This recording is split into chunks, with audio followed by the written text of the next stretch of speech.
Tov. Baruch Hashem, on reprend un autre passage ensemble de la Haggadah de Pessah. On va rapidement, évidemment, le situer et l'évoquer. Ce qu'il faut, encore une fois, toujours avoir en tête, et c'est un sujet que j'ai, Baruch Hashem, dans mes dernières études, approfondi un petit peu plus, toute cette notion de raconter la sortie d'Égypte, le français n'est pas suffisamment explicite ou expressif pour bien saisir ce dont on parle.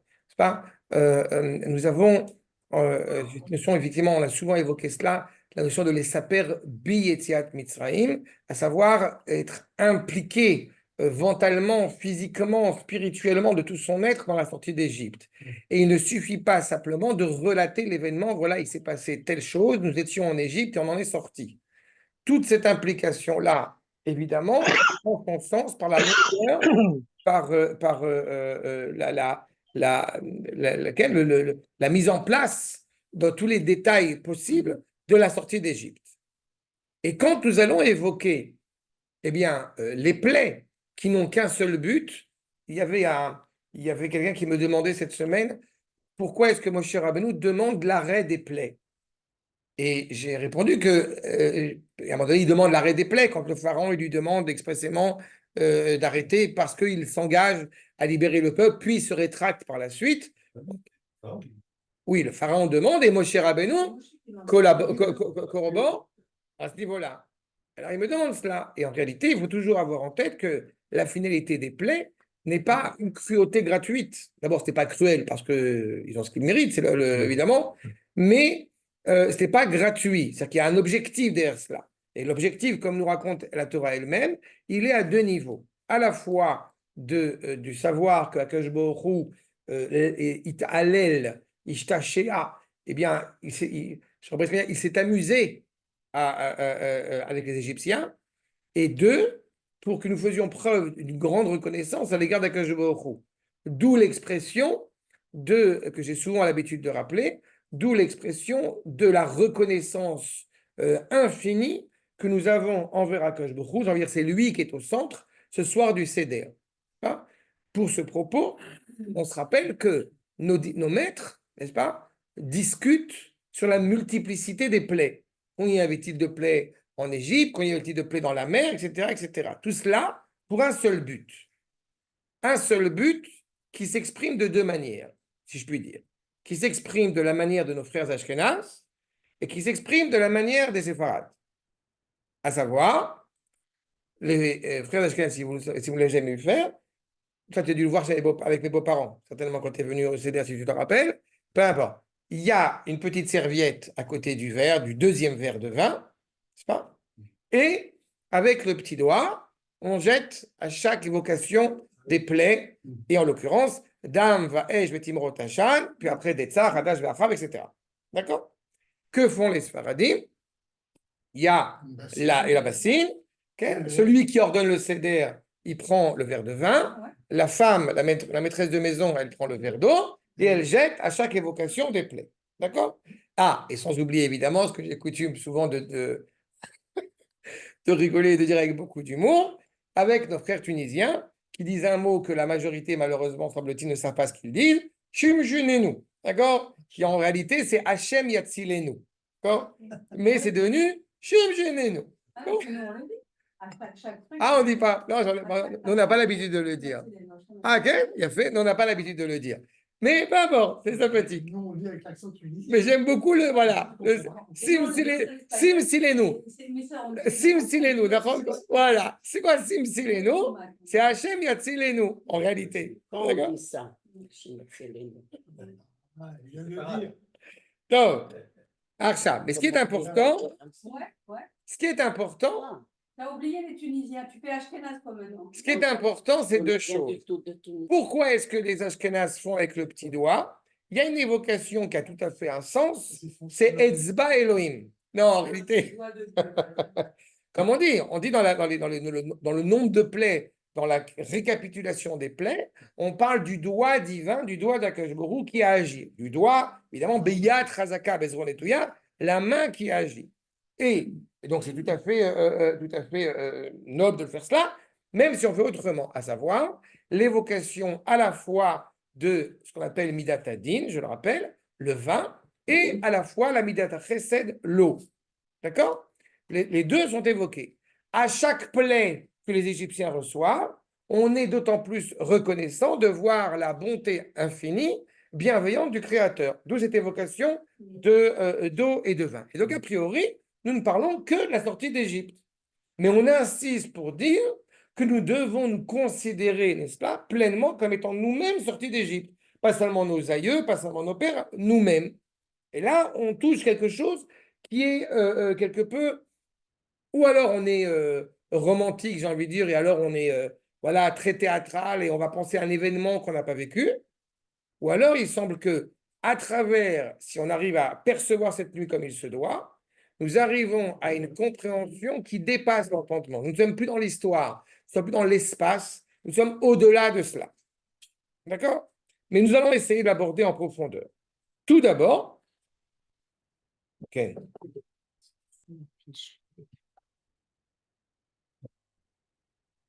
Tout d'abord, nous avons dans la première source, justement pour reprendre ce propos, d'accord? Donc je vous rappelle, c'est avant l'évocation des plaies, le sens même de ce verset, Dam va esh va timrot Hachan, que nous avons traduit par, n'est-ce pas, le feu, le sang, le feu et les tourbillons de fumée. Nous dit dans son commentaire sur la Gada, le gant de Vilna, Dam milemata, esh milemala, ve Hachan be'avir. Vous avez le sang en bas, vous avez le feu en haut et la fumée qui se propage partout. Donc, à travers ce sang, ce feu et ces fumées, nous mettons en évidence la présence presque irréversible, mais d'une cruauté sans borne à l'égard de toute la réalité qui anime l'Égypte, puisque en bas, en haut et à la fois au milieu. Mais ajoutons à cela ce que va nous dire le Ridba. D'accord, numéro 2. Amaim Shayotzfulim, comprenons le sens du sang. Premier sens le plus simple. Vous vous rappelez la Makadam, la plaie du sang, et notamment le Midrash qui rappelle que il y a autant, vous aviez des eaux, pas de l'eau, qui était clairement pure et buvable, j'ai envie de dire, parmi toutes les eaux du monde. Amaim Shayotzfulim, Mikol Meimot Shebaolam. Nefrou les dames. Dès qu'ils ont été pris par les mains des Égyptiens, ils sont devenus du sang.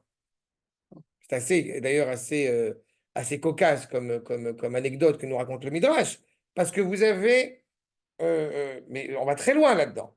Vous avez un verre, dedans il y a de l'eau. Le Juif prend ce verre, il y a de l'eau. L'Égyptien lui dit, passe-moi ton verre. Il prend le verre, ça devient du sang. Pas seulement les fleuves, pas seulement les douches, les eaux dans les arbres, tout est devenu du sang. Et c'est ce qui a fait d'ailleurs que les Juifs se sont enrichis parce que les Égyptiens ont acheté cette eau. Et comme les Égyptiens ont acheté cette eau, alors du coup, ils pouvaient en profiter. Comment ils pouvaient acheter de l'eau potable? Parce que l'eau était potable chez les Juifs, à Goshen. Ils le prenaient, dès qu'ils changeaient de main. Mais dès qu'ils l'avaient acheté des Juifs, c'est ce qui a permis à notre peuple de s'enrichir. Exactement. Ah bah oui. Mais tout ça, encore une fois, est motivé par Akadosh Borou. Tout ça est motivé par Akadosh Borou. Mais le Midrash est dit tirant là-dessus, c'est exceptionnel. Et ce qu'il nous dit maintenant. Nefrou ledam, achar shayu beyadam shel hamitzrim, ve'Israël ve'mitzrim, shotim bekos achat. Et avant d'acheter cette eau, c'est exceptionnel. Avant d'acheter cette eau, l'Égyptien dit, buvons dans le même verre. Le Juif, il boit d'un côté, l'Égyptien, il boit de l'autre côté. Avant la traversée de la mer là-bas, il a fait, dans le verre, il y avait la traversée de la mer. Du côté juif, le Juif buvait de l'eau. Du côté égyptien, c'est devenu du sang. C'est ce qu'il te dit. Ve'Israël ve'mitzrim, shotim bekosachat, letzad hamitzri dam, ve'letzad Israël, maïm. Donc ça, on comprend la guérison du sang. C'est le premier sens que nous donne le Ridba. On va voir que ça va plus loin que ça. Parce qu'en réalité, il y avait du sang Pas que dans la plaie des sangs, dans la plaie du sang. Il y avait du sang tout le temps. Pour Hachem, le sang, c'est quelque chose d'essentiel, parce qu'il doit toujours d'éviter de contact, de cacher, bref. Et là, il le répand partout. Mais c'est eux qui ont répandu ce sang. Par les Égyptiens. Mais je parle des Égyptiens. Oui, mais c'est les nations, c'est la nation égyptienne qui a fait que leur divinité est devenue sanguinaire. C'est le Nil à la base. Le Nil, c'est un dieu égyptien, n'est-ce pas? Oui, Donc, à partir du moment où ils ont fixé que leur divinité était allée à l'encontre de la volonté d'Akadosh Baruch Hu, j'ai pas pensé le rappeler, mais parce que j'ai eu l'occasion de le rappeler, peut-être tu m'encourages à le rappeler. Ce sang, d'abord, il vient d'où? Ah, oui. C'est important de savoir ce sang, il vient d'où? de l'eau. De l'eau. Mais comment ce sang, comment est-ce que, d'où il est? On dit que le sang, il est venu justement, là, il te dit d'en De bas, terre. c'est ça la question. Le Baal HaTurim, il dit qu'en réalité, ce sang, c'était un sang d'oiseau. Pourquoi un sang d'oiseau? Oiseau. Oui, parce que le pharaon a donné de la mauvaise langue à l'égard du peuple juif. Donc, le sang, donc le Nil est devenu du sang. Et de quel type de sang?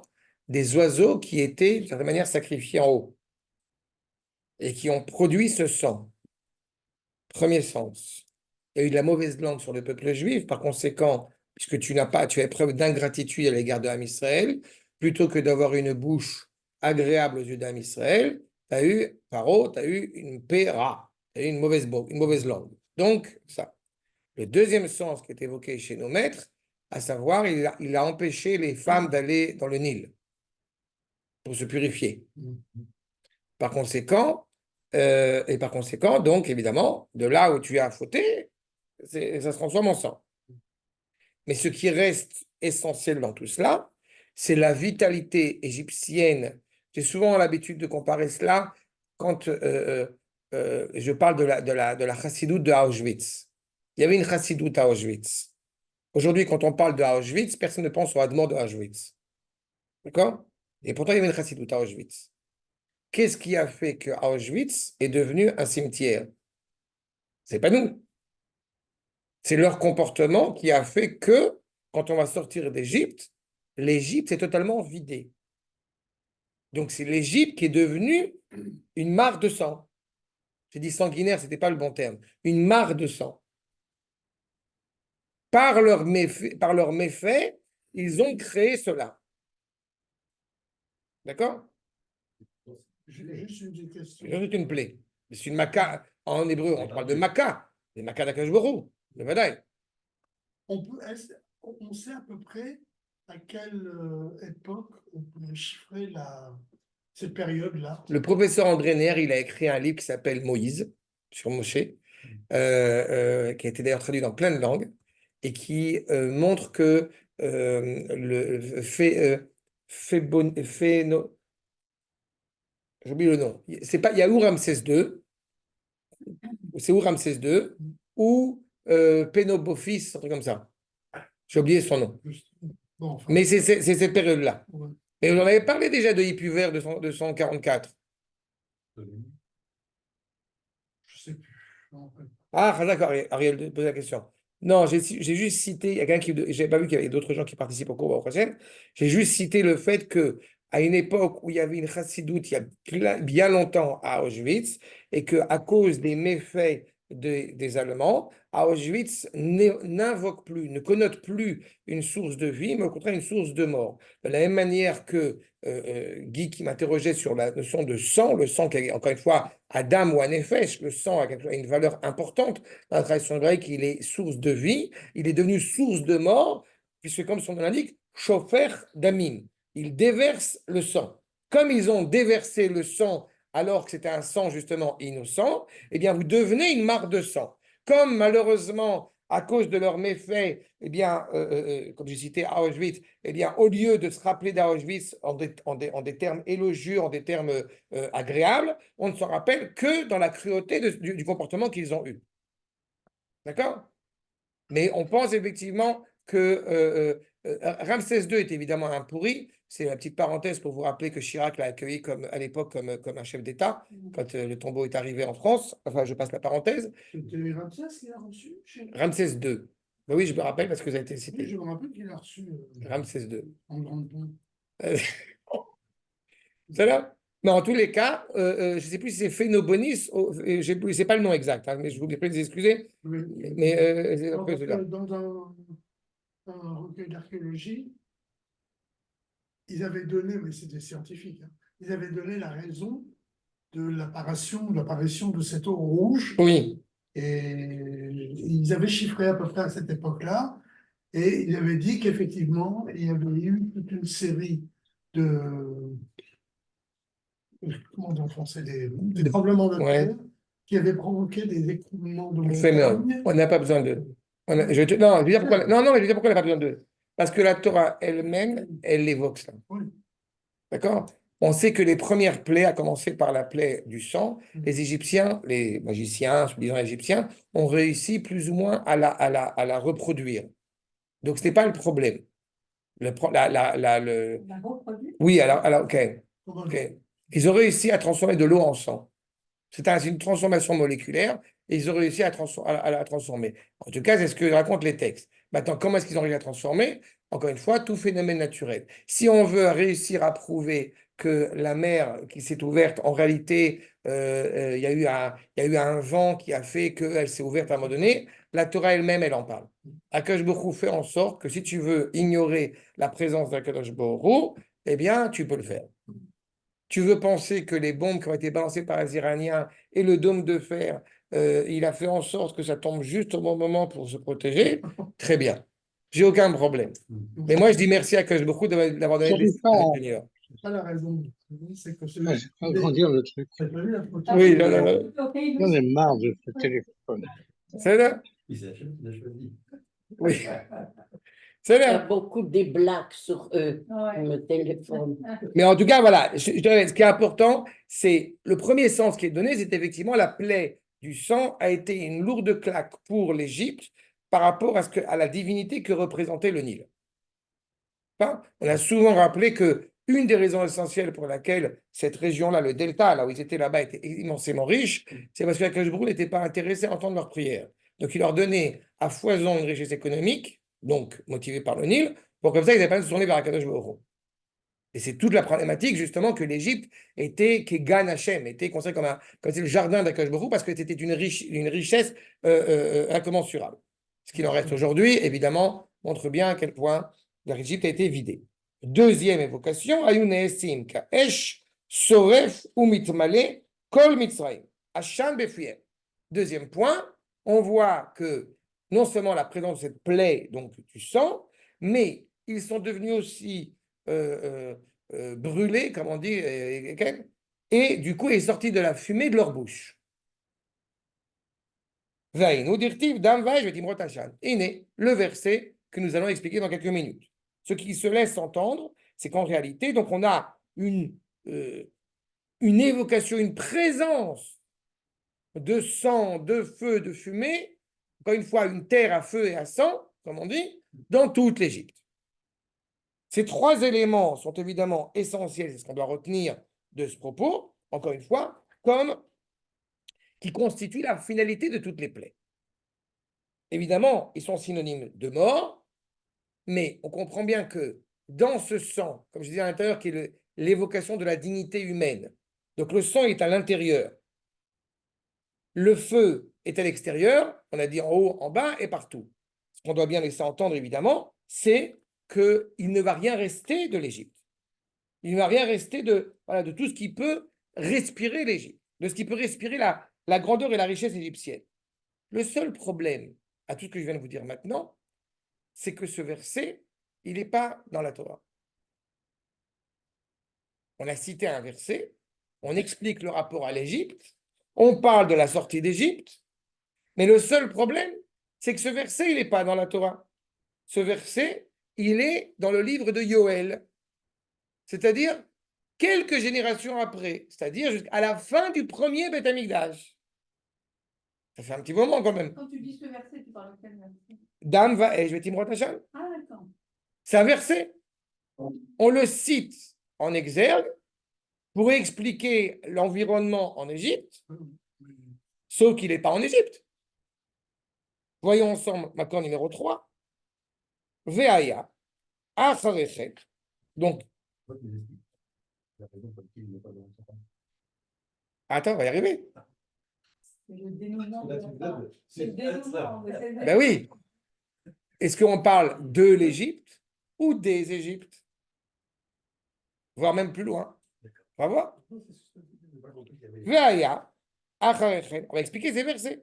Donc, après cela, Eshpor et Rouchi, je vais déverser mon souffle, al-kol basar, sur chaque créature, sur chaque chair, ve nibou benechem, et vos fils, et vos filles, et vos chachamim, benechem, bnotechem, ziknechem, chalomot, yechalomoun, on va rêver, bachodechem, et ils vont, encore une fois, être animés, ils vont avoir une grande crainte.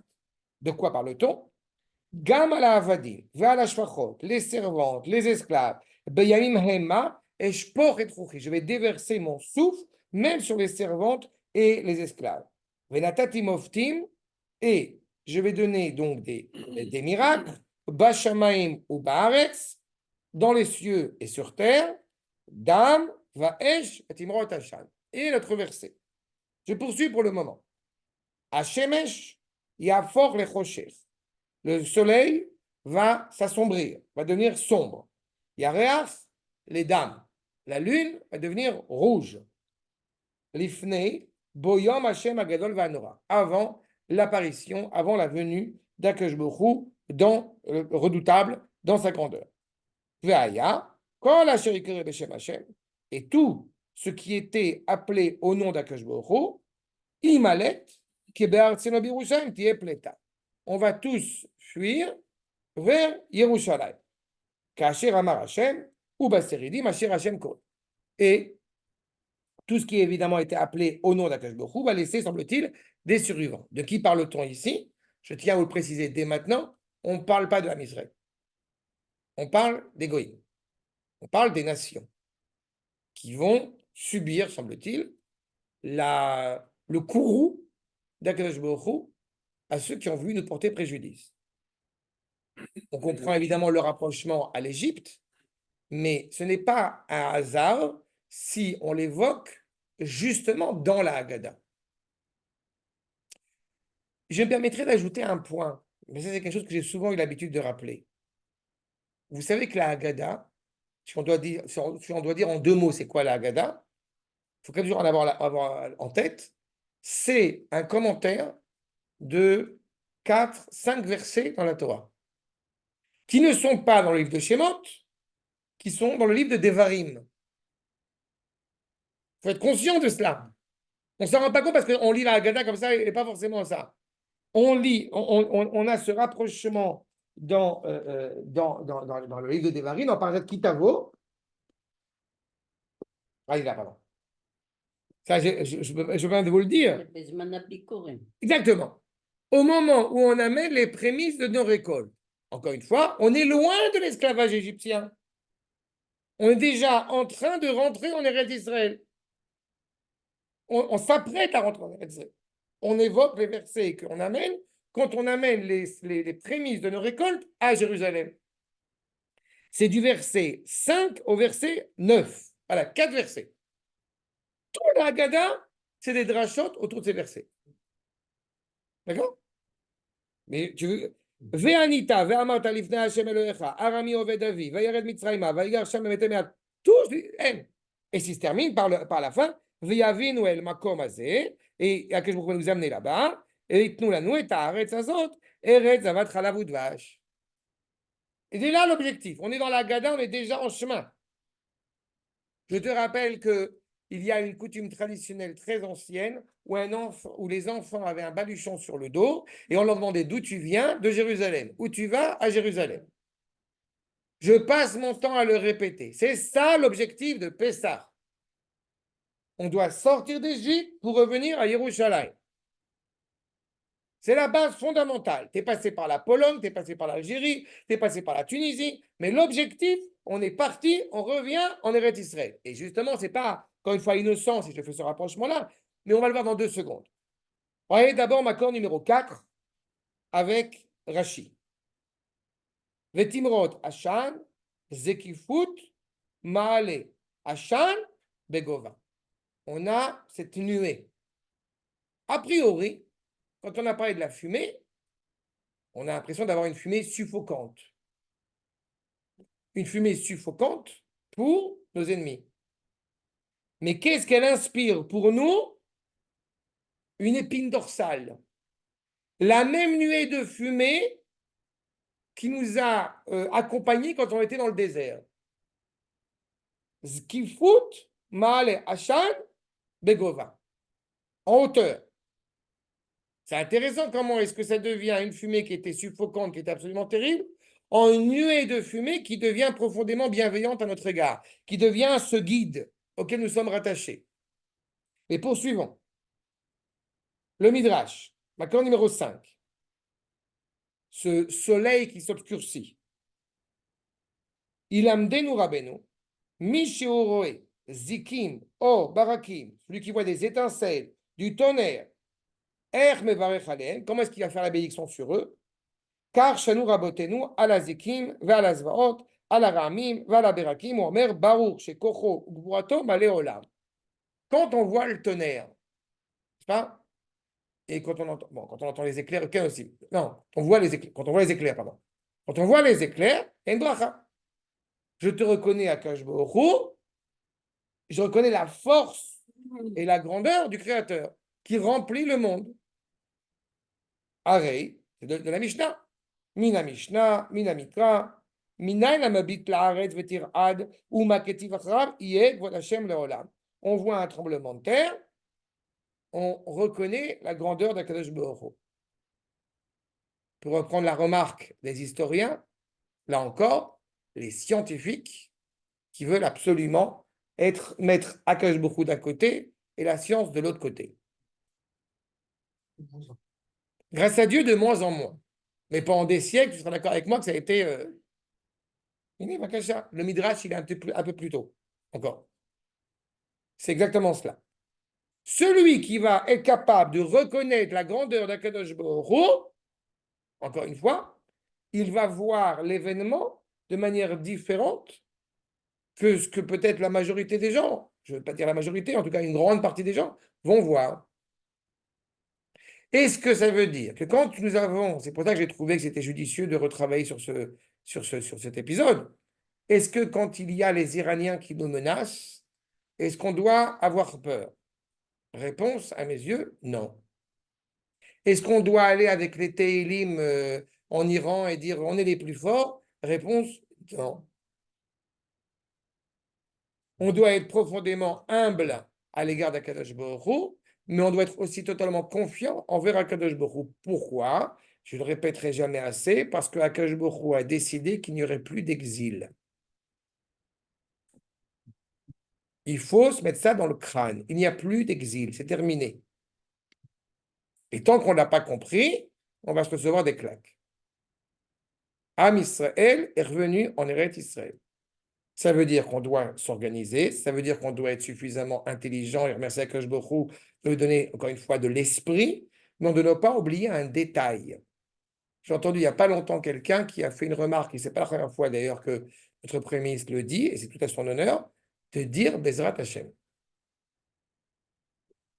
Il est temps que, Baruch Hashem, il y a un certain nombre de gens, qui n'ont pas forcément d'ailleurs pour le coup une kippa sur la tête, qui osent dire sans en avoir honte, Bezrat Hashem. On rentre dans Pessah, Bezrat Hashem. C'est encore une fois la base même de ce qu'on est en train de soulever ici. D'un côté, c'est un feu suffocant pour ceux qui, encore une fois, ne saisissent pas la force extraordinaire d'Akadosh Baruch Hu. Mais on va y revenir parce que là encore, je ne suis pas en train de faire de la, comment on appelle ça? Je ne suis pas en train de faire de la mystique. Parce que je ne parle pas, encore une fois, de cette réalité de dire, comme je l'ai dit à l'instant, prends les Teilim, va à Gaza et c'est fini. Non, non, c'est pas ça que je dis du tout. C'est le regard qu'on porte sur les choses.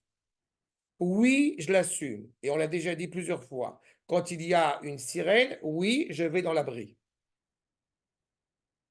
je fais ce que le Pikoud HaOref, ce que l'armée d'intérieur me dit de faire.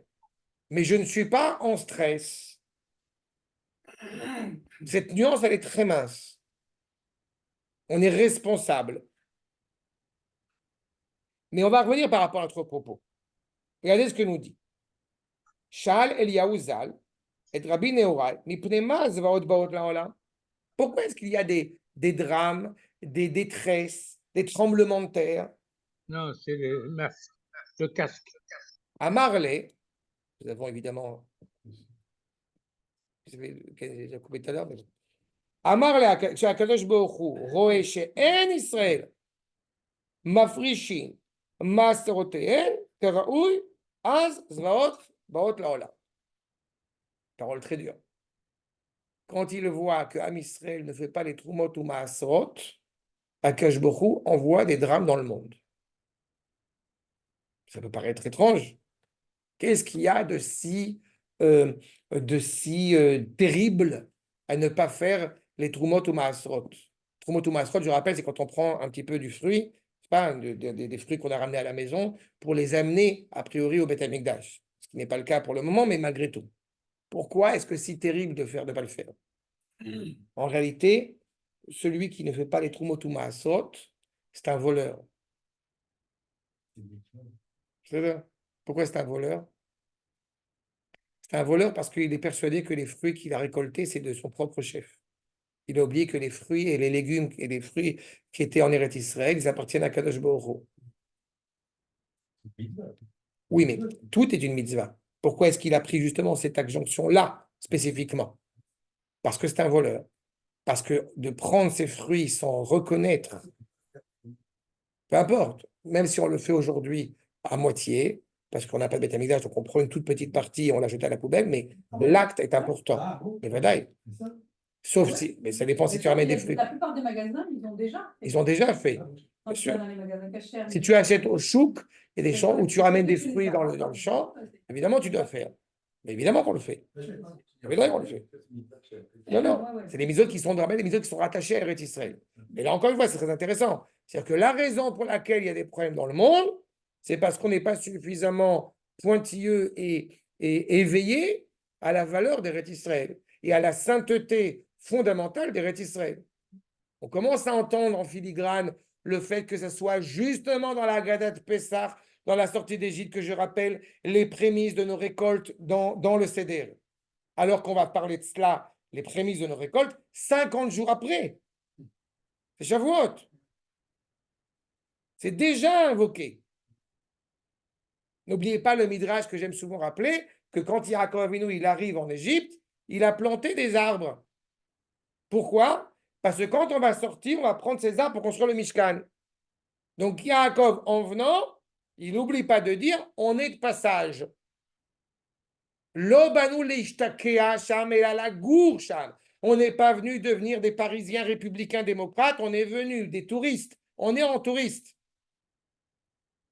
On a un visa de touriste. Ah non, monsieur, moi je suis français. Chez Mishmor. Amarle, chayecha, kach usvaro shel davar. Ela, zeu ikaro. Beshaa, shakelu rumabit veroe, umot haolam. Alors pourquoi est-ce qu'il envoie? Mais quel rapport? Pourquoi est-ce qu'a priori, quand il y a un manque, malheureusement, dans la pratique des Trumot ou Maasrot, alors Akadosh Baruch Hu envoie des désastres dans le monde? Qu'on soit bien clair, quand même, on est en train de dire pourquoi il y a le Covid, pourquoi il y a un tel problème dans le monde? Parce que Israël n'est pas suffisamment pointilleux et n'est pas suffisamment éveillé à la valeur d'Eretz Israël. Et pourquoi Akadosh Baruch Hu réagit comme cela, malgré tout? Parce qu'il voit les nations, Umot Haolam, ligne 27. Yoshivim betach v'sha'anan ou bet mikdasho charev. Pourquoi on évoque justement cette mitzvah? Parce qu'au moment où effectivement le monde entier va très bien, il est serein, chacun dans sa nation, il y a un Beth Amikdash qui est toujours détruit. Sa maison est toujours détruite. De Otosha, au même moment, Ma'apil haolam izdazer. Le monde est en train de trembler du fait que le lieu de sa résidence par excellence n'est pas à sa place. Amar HaKadosh Baruch Hu, Kol ha'ra'ash hazeh shani mebit la'olam, kedei lekadesh shemi, pour sanctifier mon nom. C'est la raison de tout ce bruit. C'est pas beaucoup de bruit pour rien. Ce n'est tu veux de l'eau? Ce n'est pas beaucoup de bruit pour rien, pour faire une blague shakespearienne, mais non, c'est pas grave. Mais c'est beaucoup de bruit pour quelque chose. Shenema, kol hanikra beshmi, tout ce qui est appelé en mon nom, ou bema shanira ou il est kales, aumot haolam mach'isim oti. Alors que le monde devrait être occupé à me louer, il m'énerve. L'égoïme m'énerve, dit Akadosh Baruch Hu. Ze omer le kochavim, ani oved. Ils se tournent vers les étoiles, ils honorent les étoiles. La lune, le soleil, Biden, ce que vous voulez. Moi, je suis chacun son Dieu, chacun sa divinité. Tu veux parler comme ça? Très bien, je vais t'éclater. Pas notre souci. Pardon? N'est-ce pas notre souci? On n'est pas su. On a découvert On a eu 2000 ans d'exil, ils nous ont ennuyés, ils nous ont embêtés. notre rôle, c'est de faire connaître. Oui, mais quand tu aimes ton fils, tu aimes ton fils. D'accord. Bon, c'est pas encore fait. Le boulot n'est pas encore fait. Mais on est en Nissan. Donc Akadosh Baruch Hu, il nous aime, même si on n'est pas méritant. Bien sûr. On doit comme- Mais tu as raison. Mais là, ici, il y a une responsabilité des nations de nous aider, de nous encourager à être qui nous sommes Oui. et pas de s'y opposer. Justement, va dans le sens de connaissance. Il y a une bonne volonté de la part du Ham Israël. En Nissan, j'ai envie de dire du bien de notre peuple. Mais tu as raison, il y a un problème. Mais ce problème, il est dû à 2000 ans d'exil. Il est dû essentiellement à 2000 ans d'exil. Cet exil lui-même, il a eu lieu dans un moment qui était profondément troublé parce que, encore une fois, ce sentiment d'être isolé, alors qu'on devrait être fier d'être du bon côté de la barrière. C'est parce que je pense que ce qui est arrivé, c'est ce que cette semaine, montre, si tu veux, qu'Israël a une importance au point de vue moral pour le J'ai rappelé il n'y a pas longtemps que, comme à chaque période de notre histoire, ce ne sont jamais les petites gens qui nous attaquent. C'est des empires qui pèsent dans le monde. Mais c'est toujours comme ça, en Israël. C'est à nous maintenant de comprendre et d'essayer d'ingérer qu'il est temps qu'on se prenne au sérieux. Mais ça n'empêche que la responsabilité des nations et leur cruauté est absolument terrible. Ils ont aussi, n'oublie pas que ils ont aussi une responsabilité morale qu'ils n'assument pas. Au contraire. Dans le Hallel qu'on dira, l'Hallel Gadol, on rappelle que on les appelle les divinités que les Goïms servent, Atzbehem. Pourquoi c'est Atzbehem? Ça vient de Atzuv. Toutes les divinités qu'ils servent, elles ne peuvent que les décevoir. Ils entretiennent cette volonté d'hérétisme dans le monde. Dieu endurcit le cœur du pharaon qui règne actuellement. Bon, Pharaon, c'était spécial, mais tu as raison. Mais il n'endurcit plus. C'est malheureusement à nous c'est à nous malheureusement de nous honorer, mais encore une fois. Je veux pas. On l'a souvent cité, Rabbi Levi qui te dit qu'on est comme la tourterelle qui gazouille tous les ans l'an prochain à Jérusalem et puis on reste à Paris. Qu'est-ce que je te dis? C'est Rabbi Levi. Ça va, il a le droit. En tous les cas, ce qui est certain, c'est que pour le bien du monde, comme le monde n'entend pas, les fichach, Loki. Donc, puisqu'ils mettent en colère, eux aussi prennent sur la tête. Le soleil devient sombre et la lune devient rouge. Ça veut dire que la responsabilité de la dignité humaine, de manière générale, de vouloir faire le bien, de vouloir être animé par la volonté de faire le bien, eh bien, a des implications sur toute la création, quelle qu'elle soit. Et comme on a vu tout à l'heure, à tous les niveaux, en haut, en bas et au milieu. L'Égypte, encore une fois, pour ne citer qu'elle, qui était la civilisation la plus importante de l'époque, elle pourrait œuvrer, elle pourrait se préoccuper de propager du bien dans le monde. Quand tu dis que c'est de notre faute, n'oublie pas un détail, c'est qu'il y a une volonté constante des Juifs plus ou moins proches de la Torah mais une volonté constante de vouloir faire du bien autour d'eux. Non, mais c'est comme dit le faut relativiser, parce que ne serait-ce que le fait que les grandes religions soient issues du judaïsme. Ah oui, les religions, oui, mais nous, on n'est pas de religion. Très Aussi bien. du judaïsme, déjà, là, Oui, mais ils ont une récusé, contribution. ils ont récusé leur origine. Ouais, c'est qu'ils ont compris. D'accord. Mais je te répète, autant que Am Israël, il y a une volonté constante d'être bienveillante à l'égard du monde dans lequel nous vivons. Et c'est tout le problème. On contribue clairement, plus je contribue. On se rappelle de Yosef Hatzadik. Il a réussi, en partie, puis l'autre il a oublié, à faire avancer moralement le monde. Et je répète, le monde vit sereinement en ignorant l'essence même, en ignorant l'essentiel. Est-ce qu'ils ont leurs responsabilités? Bien sûr qu'ils ont leurs responsabilités. Traiter de Avodah Zarah comme on n'est pas à Sukkot, donc c'est pour ça que je ne parle pas trop d'égoïsme parce que ça ne m'intéresse pas. Mais traiter de Sukkot, traiter d'Avodah Zarah, où on rappelle que les goïms ils ont l'opportunité de faire une mitzvah, et il fait trop chaud dans la soukha, donc ils sortent de la soukha, et ils donnent un coup de pied dans la soukha. Très bien. Et quand ils donnent un coup de pied dans la soukha, c'est pas parce qu'ils sont sortis de la soukha qu'on leur en veut ou que je est pointu à leur égard, puisqu'il a lui-même fait en sorte qu'il fasse trop chaud. Ça aussi, ça montre bien l'amour qu'a Kajbourou à l'égard de l'Am Israël.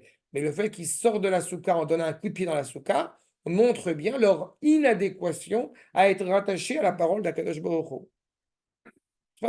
On peut être un non-juif et quelqu'un de tout à fait normal, de tout à fait moral, de tout à fait humble, de tout à fait bienveillant à l'égard de la création. Ce n'est pas leur cas. Au contraire. Et donc, puisqu'il se passe un tel comportement, alors qu'ils vivent sereinement, eh bien, Akadosh Baruch Hu frappe. Va kol asher ikore b'shemi, justement, là où Akadosh Baruch Hu, justement, c'est exactement où donner l'aspect de cette justesse et de cette justice, quand effectivement ce qui est appelé en son nom, imalet. Veki, efshar le adam l'ikere b'shmo shel Akadosh Baruch Hu. Comment est-ce qu'un homme peut être appelé au nom d'Akadosh Baruch Hu? Et là, Nikra amakom rachum, shenemar chanun verachum Hashem. Afata, ase, matanat chinam. Ça veut dire, comment est-ce qu'un homme peut être appelé au nom d'Akadosh Baruch Hu? Réponse, a priori, il ne peut pas. Par contre, on peut voir des vertus qui sont inhérentes à la révélation du Créateur qu'on retrouve chez la créature.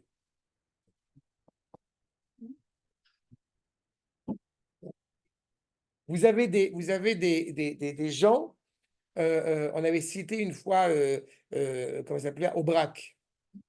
Vous avez des gens comme ça qui, à travers l'histoire, ont eu un comportement admirable sans réfléchir au côté admirable de leur comportement. Ce qui les rend encore plus admirables d'ailleurs. Comme Akadosh Baruch Hu, il est miséricordieux, on voit des créatures qui sont miséricordieuses. C'est ceux-là qui en réalité ont honoré la parole d'Akadosh Baruch Hu et qui ont la possibilité de s'enfuir, de fuir ce destin terrible qui s'abat sur les nations. Nikra amakom tzadik, ki tzadik Hashem, tzidkot avet tzadik. Toi aussi, aime ce qui est juste. Nikra amakom chassid, ki chassidani naum Hashem, afata avec chassid. Akadosh Baruch Hu fait preuve de zèle, d'un amour bienveillant, toi aussi. Beaucoup de gens ont risqué leur vie à travers l'histoire, pas des gens faisant partie du peuple juif, je parle des gens, mais en général dans l'humanité, qui se sont efforcés à titre individuel de risquer leur vie parce qu'il leur paraissait impensable de faire autrement. Puisque encore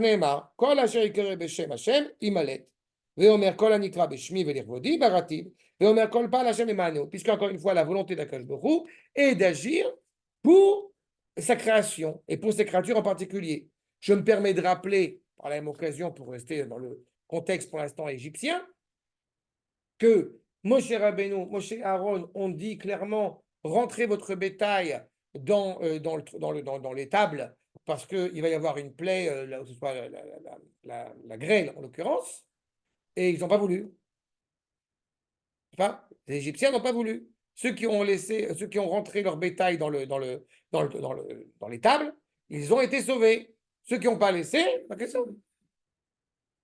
On a dit à King David, il y a une bombe qui va tomber. Vous y croyez? Très bien. Vous y croyez pas? Question. On a dit à Gaza et Ramallah, rentrez chez vous parce qu'il va y avoir une attaque. Ceux qui y croient, très bien. Ceux qui y croient pas, question. C'est constamment comme cela. on voit à la fois, et c'est pour ça, pour revenir sur mon propos, que c'est dans le même saladier, on voit à la fois la dureté d'Akadosh Baruch Hu, qui est évidemment justifiée et pleinement légitime, qui va de pair avec la bonté bienveillante d'Akadosh Baruch Hu. C'est impensable rationnellement à entendre. Sauf chez des gens comme David Ameller. David Ameller, il est capable, comme j'aime à le rappeler, il est capable d'écrire les Tehillim et en parallèle de couper la tête de Goliath. Sans problème. Cette ambivalence-là, elle est très délicate et très difficile à trouver. Mais elle existe. D'abord, chacun du Borou. Et au sein d'un Israël, par le biais de la Torah, elle lui est encore une fois renforcée. Et pour revenir à ta remarque de départ, oui, il y a des gens, malheureusement, que cette vertu de miséricorde qui les anime, elle est mal orientée, justement parce qu'il manque l'essentiel de ce que la Torah prône. D'accord? Maintenant, ça va tout le monde ou Donc, là. Je poursuis. Adkan, c'est clair sur ce point? גם פנחס ככה. Pinchas était invoqué. D'accord, tout à fait. Tout à fait. Bon, ça, ok. Alors, quand on parle de cela, comme j'ai cité Yoël, et essayer d'expliquer un petit peu, on va poursuivre, ce que, en réalité, Yoël nous transmet, vous comprenez qu'on est à l'époque de la fin du premier Beth Amikdash. Ça veut dire qu'on ne parle pas de la sortie d'Égypte. Contextuellement, on pourrait se dire, oui, on parle de la fin du premier Beth Amikdash. Mais en réalité, on parle de la fin des temps. Ça veut dire que quand nous rentrons dans la Gada de Pessah, nous ne rentrons pas seulement dans la Géoula, dans l'évocation de la Géoula, j'ai envie de dire du passé, mais dans l'évocation de la Géoula pour la fin des temps, qui est déjà évoquée par ce billet de ces trois termes, Dam, Vaesh, Vetimrot, Hachal. Voyons ce que nous dit la source numéro 6, le Gaon de Vilna. לעתיד לבוא, הראינו הקדוש ברוך הוא נפלאות. הנה, הקדוש ברוך הוא, dans le futur, va nous montrer des merveilles, להודיע, שממשלתו בשמיים ובארץ ובאוויר. הקדוש ברוך הוא dirige à la fois donc les cieux, la terre et l'air. Il est le maître de tous les lieux, de tous les éléments. לכן, ייתן אש מן השמיים. Donc il y a un feu qui va sortir du ciel. Comme il est dit, Barad vegafale esh ve'ram b'shamayim. La grêle et le charbon brûlant, ardent, qui vont être présents, qui vont tomber du ciel. On retrouve la plaie de la grêle qu'on a vue en Égypte. Vedam ou Baaretz. Le sang, il est sur terre. Kemo b'mitzraim. Comme en Égypte, où le sang de l'eau est devenu du sang, et les tourbillons de fumée, cet air qui devient invivable, qui se transforme. Et je suis reconnu pleinement aux yeux des nations comme étant Akadosh Baruch Hu. Donc je vais te reprendre. Ça, c'est un détail très important qu'on doit toujours avoir en tête. Le fait que les nations se soient montrées irrespectueuses à notre égard, on comprend. On était en exil, on n'était pas chez nous. Mais du fait qu'ils aient fait preuve d'un grand zèle pour se montrer excessivement cruels à notre égard, ils ont ce qu'on appelle dépassé les bornes. Et là, la limite très fine. Et viendra le moment, justement, ce qui est invoqué donc dans le futur, où eh bien, il va y avoir des signes présents, évidents d'Akadosh Baruch Hu, qui vont engager le monde à reconnaître l'unité et la grandeur d'Akadosh Baruch Hu. Je pose une question que je laisse en suspens pour le moment. On parle du feu qui va tomber du ciel et voilà, et l'eau, le feu, et tout va se transformer, etc. A priori, ça veut dire qu'on a des événements qui semblent transcender l'ordre de la nature. Donc, si on n'a pas ça, je dis a priori, peut-être cela signifie que nous ne sommes pas encore arrivés à cette dimension-là. On va voir. Poursuivons. Natati moftim. C'est intéressant que le verset, il a dit moftim. Il n'a pas dit autre chose. Ce que je veux dire par là, c'est que vous avez des miracles qui sont inscrits dans l'ordre de la nature et des miracles qui sont en dehors de l'ordre de la nature. Hot ou moftim. Si on a moftim, on veut insister sur l'idée qu'il y ait des épisodes qui apparaissent au-dessus de l'ordre de la nature par leur momentum, par leur instant, leur moment où ils agissent, mais ils ne sont pas en train de transformer la nature. Vous comprenez la nuance? Et c'est ce verset-là qui est traité chez Yoel. Mais on va avoir la ratification de ce que je suis en train d'essayer de développer. Nous dit le Malbim, accord numéro 7. Achar Sheber, Shashit Gala Da'at Hashem Ba'aretz. La reconnaissance d'un Kadosh Baruch Hu sur terre. Aliédé Anevoa Veroach HaKodesh. Par le prisme de la prophétie et d'un souffle animé par la sainteté. Omer. Qui gam Yakiru. Donc ils vont reconnaître. On parle des nations, on parle plus d'un Israël. Yakiru et Hashem. Aliédé Chidush Haotot Ve'amoftim. Iné. Tout le monde va reconnaître Kadosh Baruch Hu par le renouvellement donc, de ces signes et de ces apparitions hors nature, mais dans le monde de la nature, des phénomènes mais qui est naturel, mais phénomènes. Ayotsim minateva, vamotim kolelim basharim baaretz. Et nous avons des épisodes, des phénomènes qui vont s'inscrire à la fois dans les cieux et sur terre. Et cela sera avec, de deux manières, sur deux paramètres, deux intérêts. Aliédé, Buranuyot, Areshaim, puisque les méchants vont se montrer évidemment très méchants, et donc il y aura Dam, Vaesh, Vetimrot Hachal, Amofet, Baaretz, Aliédé, Dam, sur terre, et on retrouve, on n'est plus en Égypte, on est dans le futur, une grande effusion de sang. Shewa, Cherev, l'épée, Shetie, Bechail, Gog ou Magog, au moment où toutes les nations vont s'opposer à nous, Kemoshekatu, Besefer, Yecheskel, Amofet, Bashamaim, Yeliade, Esh, et cette merveille, ce miracle dans les cieux, par le biais du feu. Shiamtir alav esh vegafrit, donc il y a du feu, donc il y a du charbon ardent, et il y a avne al-gavish. C'est quoi avne al-gavish? On va voir. Jusqu'à ce que monte la fumée, mirov atavera, il y aura beaucoup de fumée, tellement il y aura des feux énormes. À qui?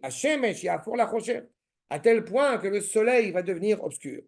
Puisque le soleil, c'est lui qui donne cette influence lumineuse sur le monde, et donc du coup, eh bien, il va devenir obscur, à cause des incendies, la fumée, et donc il y a de la fumée évidemment qui sort à cause de la chaleur terrible qui est propagée. Pardon? Ah bon, d'accord. Ok. Iné, Yom. Je vais remettre mute, puisqu'apparemment. Okay. Arshad, je poursuis. Donc, c'est un jour brûlant, terrible, il y a le feu, il y a la fumée. Oh là là là là, qu'est-ce qui va se passer? Pourquoi je rigole? Parce que je sais ce que je vais dire après, c'est pour ça que je rigole. Puisqu'on sait que la lune, elle influe sur l'humidité, il y a fort les dames, il y aura du sang sous l'eau. À la place de l'eau, il y aura du sang. Un moment terrible. Il semble que tout l'ordre de la nature va changer. Léorod, Alariga, Vesrifa, Vechorban, donc tuer, brûler, incendie, destruction, récolter, Ifne, et tout ça viendra avant Ifne, Ba, Yom Hashem Agadol, Shu Yom Adin Agadol, avant le grand jour du jugement. Waouh! C'est bon? Yofi. Alors il y a deux problèmes. Le premier problème, dans tout ce que soulève le Malbim, c'est pas vrai. C'est pas ce que dit le Malbim qui est problématique. C'est qu'est-ce qu'on va comprendre du Malbim.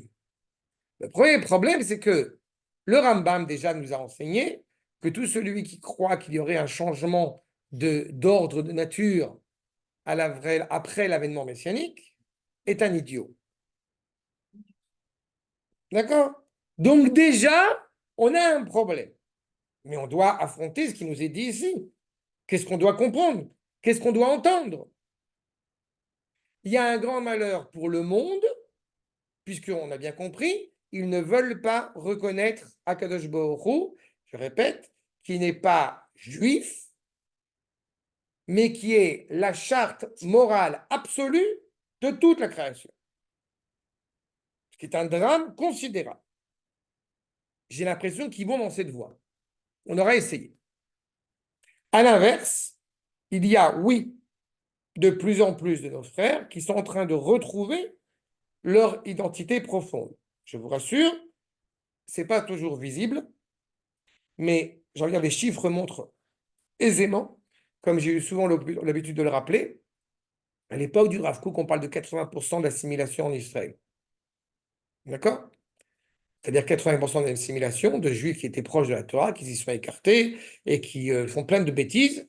On parle de 80%. Non, Rav Kook, À l'époque du Rav Kook. D'accord? Aujourd'hui, on parle de 40%. C'est une réalité.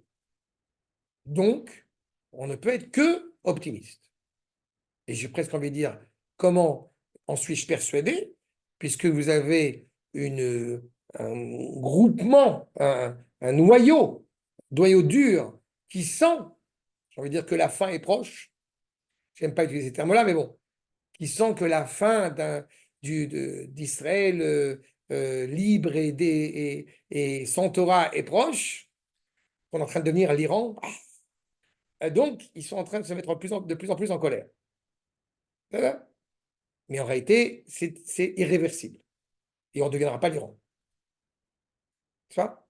Mais il y a quelque chose qui anime cette nation hébraïque qui a vécu 2000 ans d'exil et qui est en train, progressivement, d'essayer de s'interroger, de retrouver une certaine cohérence. Ça prend du temps. Ce n'est pas du jour au lendemain. Et ce qui importe, c'est ce qui est défini ici. Je vous ai rapidement évoqué ces pierres apparemment al-Gavish. Qu'est-ce que sont ces pierres al-Gavish? Il y a dans la Gemara, dans le traité de Berachot, une explication sur ce que c'est que Avnei al-Gavish. Je voudrais qu'on y donne un petit peu du sens, et peut-être ça nous renseignera sur le sens de tout cet événement qu'on est en train de définir, qu'on est en train de dépeindre. Si je fais un rapide condensé de ce que j'ai dit jusqu'à maintenant, donc on comprend que nous prenons Dam Vaesh Vetimrot Ashan, qui est un événement qui est rattaché au futur, on l'applique à l'Égypte parce que l'Égypte a vécu cela, et qu'on le reconnaît et qu'on le retrouve dans un regard vers l'avenir, avec un sens qui s'avère, semble-t-il, terrible à l'égard de toutes les nations qui ont ou qui portent ou qui porteraient préjudice à Israël. Mais comment cette fin est assurée? Regardez ce que dit l'Agmara avec le commentaire du Rav Kook, l'accord numéro 8 dans Enaya. D'abord l'Agmara. Vavne al-Gavish. Maï avne al-Gavish. Tana avanim. Shamdu al-Gav ish. C'est quoi cette pierre de al-Gavish? C'est des pierres qui sont sur le dos d'un homme. Veyardu al-Gav ish. Il y a une faute de frappe, pardon, c'est pas gar, c'est gav. Et elles sont descendues donc sur le dos de cet homme. Voilà, c'est clair maintenant, on a compris?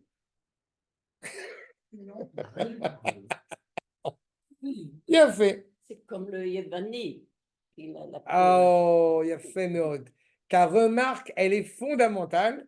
C'est faux, mais c'est exactement ça. Oui, je sais que c'est faux, oui, je sais. Qu'est-ce que nous avons à l'inverse de cette pierre sur le dos d'un homme? On va voir que ce n'est pas n'importe quel homme. On a le mythe de Sisyphe, qui passe son temps à essayer de construire, à essayer d'avancer, de monter sur la montagne, puis il se retrouve toujours en bas. Sauf que dans notre épisode, les pierres qui sont sur cet homme, ce n'est pas n'importe quel homme. Amdou al-Gav Ish Ze Moshe. Parce que justement, Moshe Rabbeinu, Dirti, va Ish Moshe. Les pierres, elles sont sur l'homme et elles sont descendues sur le dos de l'homme. C'est qui le premier homme qui est évoqué? C'est Moshe. C'est qui le deuxième homme évoqué? Yehoshua. Veyardu al-Gav Ish Ze Yehoshua. Dirti, Ish Asher Wachbo. Cet enseignement, la Gemara, il est exceptionnel. On est en train de parler à la fin des temps, ces pierres qui tombent du ciel sur terre. On découvre qu'en réalité, ces pierres, elles sont sur le dos donc de Moshe et qu'elles vont descendre sur le dos de Yahushua. Et le verset qui est évoqué n'est pas n'importe lequel. Ish asher wachbo. Où est-ce qu'il est ce verset? Dans la paracha de Shlach Lecha, dans la paracha des explorateurs des Meraglim. On est en train de dépeindre un sort absolument dramatique sur le monde entier dont on connaît la possibilité de l'adoucir. Quand nous sommes profondément rattachés à l'homme par excellence, c'est-à-dire Moshe, c'est-à-dire à la Torah, et quand nous nous enquérons de mettre en place la réparation du monde par le biais de la conquête d'Eretz Israël évoquée par le biais de Yoshua. Ceux qui vont sortir d'Égypte sont ceux qui ont confiance dans la parole qui a été transmise à nos pères et qui s'engagent à revenir vers Eretz Israël, puisque c'est ainsi que la transmission a été donnée. Nous sortons d'Égypte pour retourner en Eretz Israël. Ceux qui ont hésité ne sont pas sortis.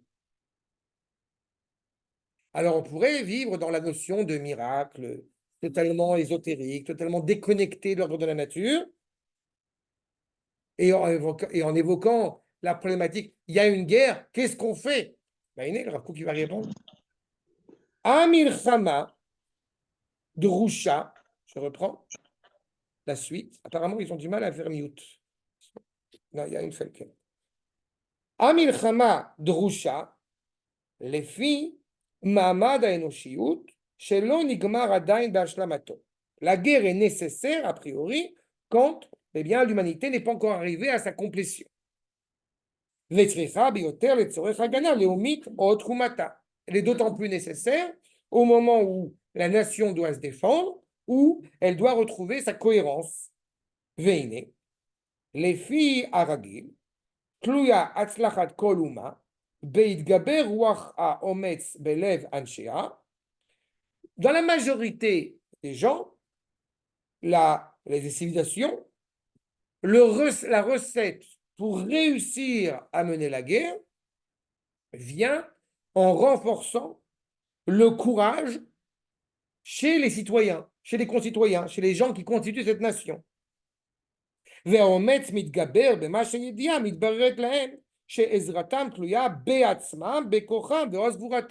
En étant convaincu et en étant conscient que, plus je vais avoir des armes super perfectionnées, plus j'ai de chances de gagner le combat. Et uniquement cela. C'est ce que pense la majorité des civilisations.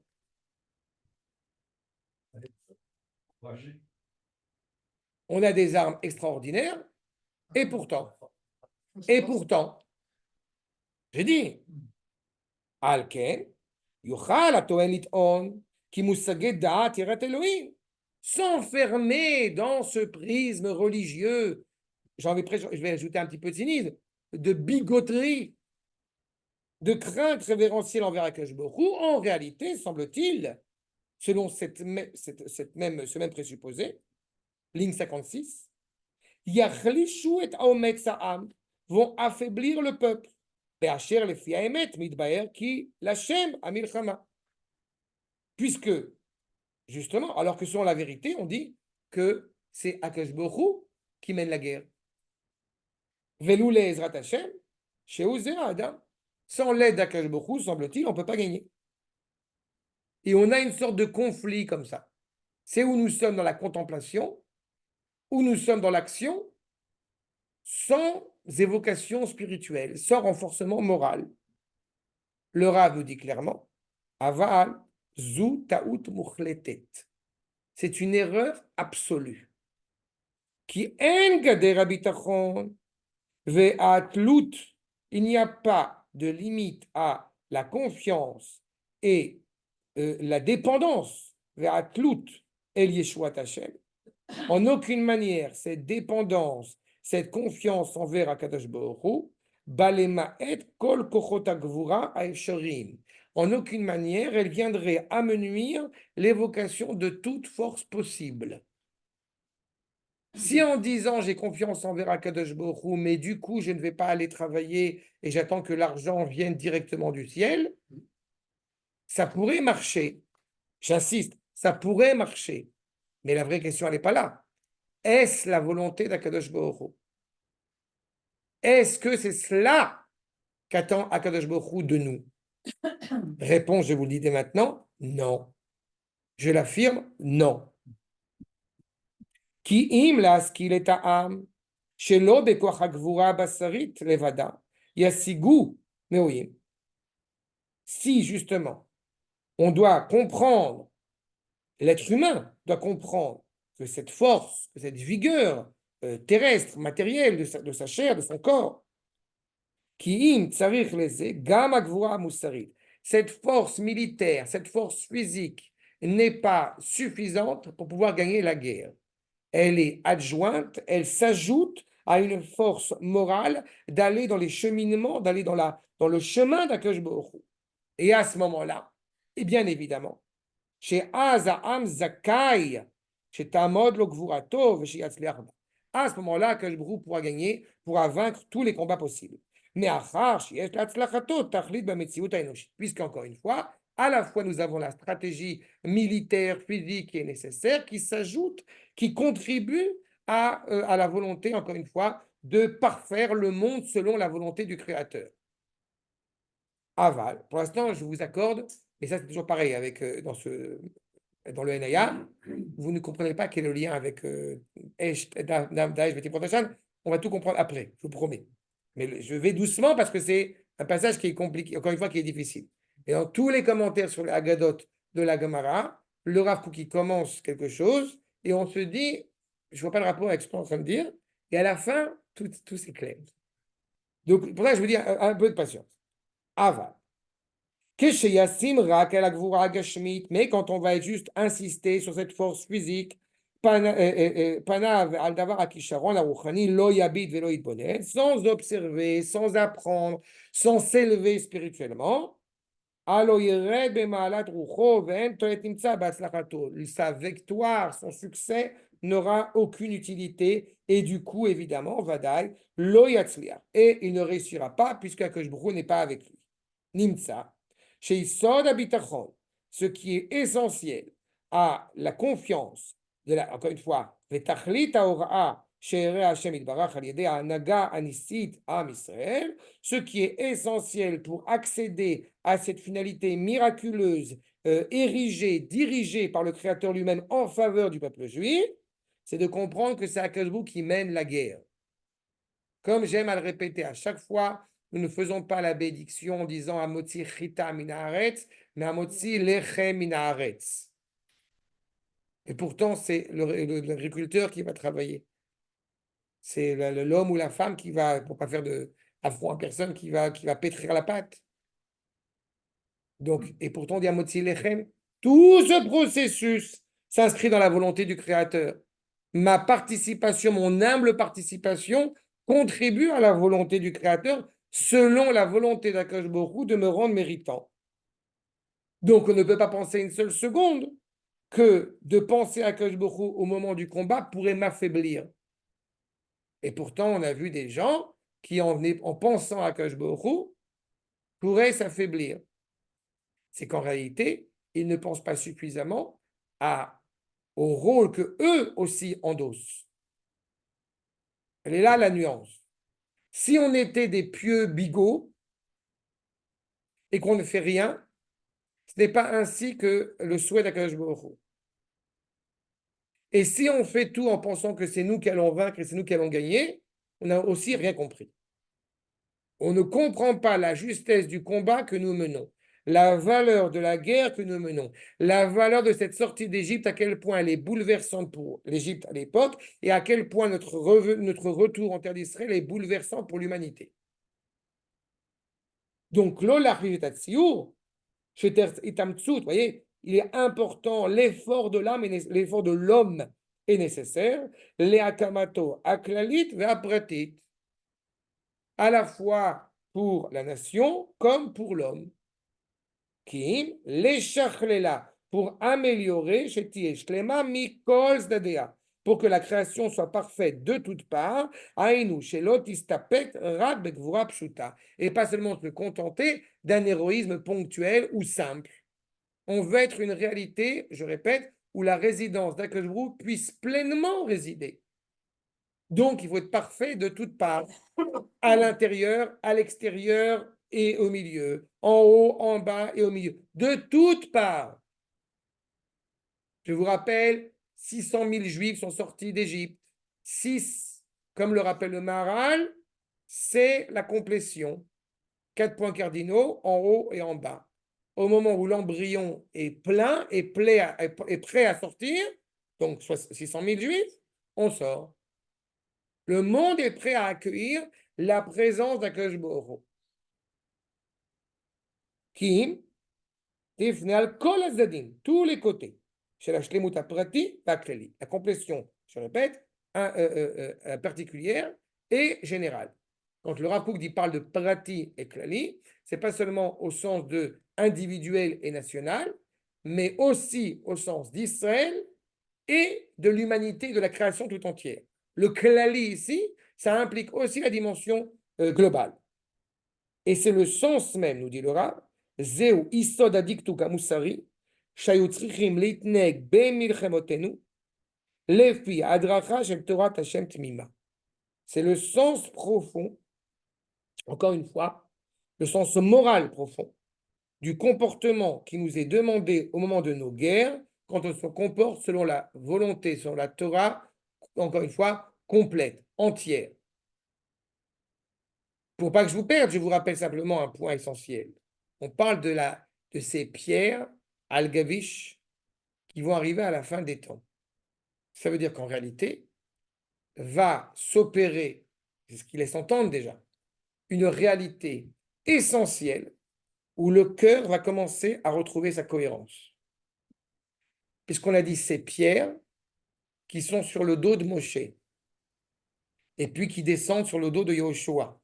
Ça veut dire que les pierres, donc la Torah, le Chot, retrouve son sens, retrouve ce pourquoi le monde existe. Pour le... Excuse-moi, tu parles de Torah Tmima. Qu'est-ce que c'est exactement? Parce que Tmima, c'est l'innocence. Qu'est-ce que c'est Non, exactement? Tmima, c'est quand on parle du Ishtam, la Tmimout, elle a deux sens. Elle a un sens qui est vide et un sens qui est plein. Le sens de Tamim, le sens de Tam, c'est intègre. C'est qu'il n'y a aucune scission entre l'intérieur et l'extérieur. Quand on parle de Torah Tmima, c'est une Torah qui est complète. Elle englobe tout, toutes les réalités. Merci. D'accord? C'est ça que dit. Et justement, une Torah qui ne serait pas Tmima, elle serait manquante. Pourquoi justement il y a une souffrance chez différentes facettes de notre peuple? Parce qu'on va privilégier une dimension de la Torah en négligeant une autre. Et nous ne voulons pas. Nous ne voulons négliger en aucune manière aucune facette de la Torah. Si je parle au niveau de l'étude, alors il est évident qu'on a chacun parfois ses spécialités, mais on est conscient que notre Torah, elle n'est pas entière si elle n'implique pas aussi la Mishnah, la Gemara, tout le Tanakh, tout, la pensée juive, tout, le Rambam, Rabbi Nachman, ça c'est Torah Tmima. Elle englobe tout. Et au moment où justement cette pierre qui donc descend du ciel, si elle descend du ciel, c'est la Torah, Torah Mina Shamayim, ces lois, ces tables qui retrouvent leur cohésion, parce qu'elles ne sont plus seulement sur le dos de Moshe, c'est-à-dire dans le désert, on a reçu la Torah, mais elles commencent à être intégrées sur Yahushua, c'est-à-dire la conquête des Eretz Israël. Ça veut dire qu'on ne pourrait pas se permettre une seule seconde d'attendre que les bras croisés, j'ai envie de dire, que Akadosh Baruch Hu amène des opérations miraculeuses, j'ai envie de dire à la mode guerre des étoiles, en ne faisant rien. Machinalement et naturellement s'opère une réalité au sein de la nation hébraïque, je répète, qui retrouve sa cohésion, qui retrouve son sens. Et cela a une implication sur le monde entier. La guerre de Gog ou Magog, les 70 nations qui veulent évidemment s'opposer à ce processus qui est inévitable. Veine, elecha milchama, tu n'as pas de guerre, du ressenti, murgeshet sheba minashamaim, kenefilat avanim minashamaim, comme ces pierres qui tombent du ciel. She'en ba shituf koach enoshi klal venikar, où il n'y a aucune participation humaine, quelle qu'elle soit. Ça veut dire que le processus dans lequel le Ham Israël s'engage, il n'est pas, j'ai envie de dire, motivé, justifié par le comportement humain. Je vais être très clair par rapport à cela. Certains vont dire, vous provoquez l'histoire. C'est vous qui faites en sorte, c'est vous qui agissez de telle manière que. Et il faut attendre que Dieu agisse lui-même, qui nous ramène en Eretz Israël, le Mashiach, etc. A priori, au vu de ce que je viens de dire maintenant, a priori, ils ont raison. Non. Si je rentre dans un mouvement, si je puis dire, alors je passe à côté du problème. Le processus dans lequel le Ham Israël s'engage est inévitable et au-delà de toute conceptualisation. Le peuple juif qui sort d'Égypte, il est, comme dit la Haggadah, il est nu. Arum ve'area, il n'a pas de mitzvot. Comme je le répète, on va faire le Hallel le 15 Nissan, 2 fois, un à la synagogue, un à la maison, parce qu'on célèbre la sortie d'un peuple, on va utiliser exprès les termes, la sortie d'un peuple totalement chiloni, totalement laïque, pour utiliser ce terme absolument abject qu'on dit en français. C'est ça ce qui sort d'Égypte.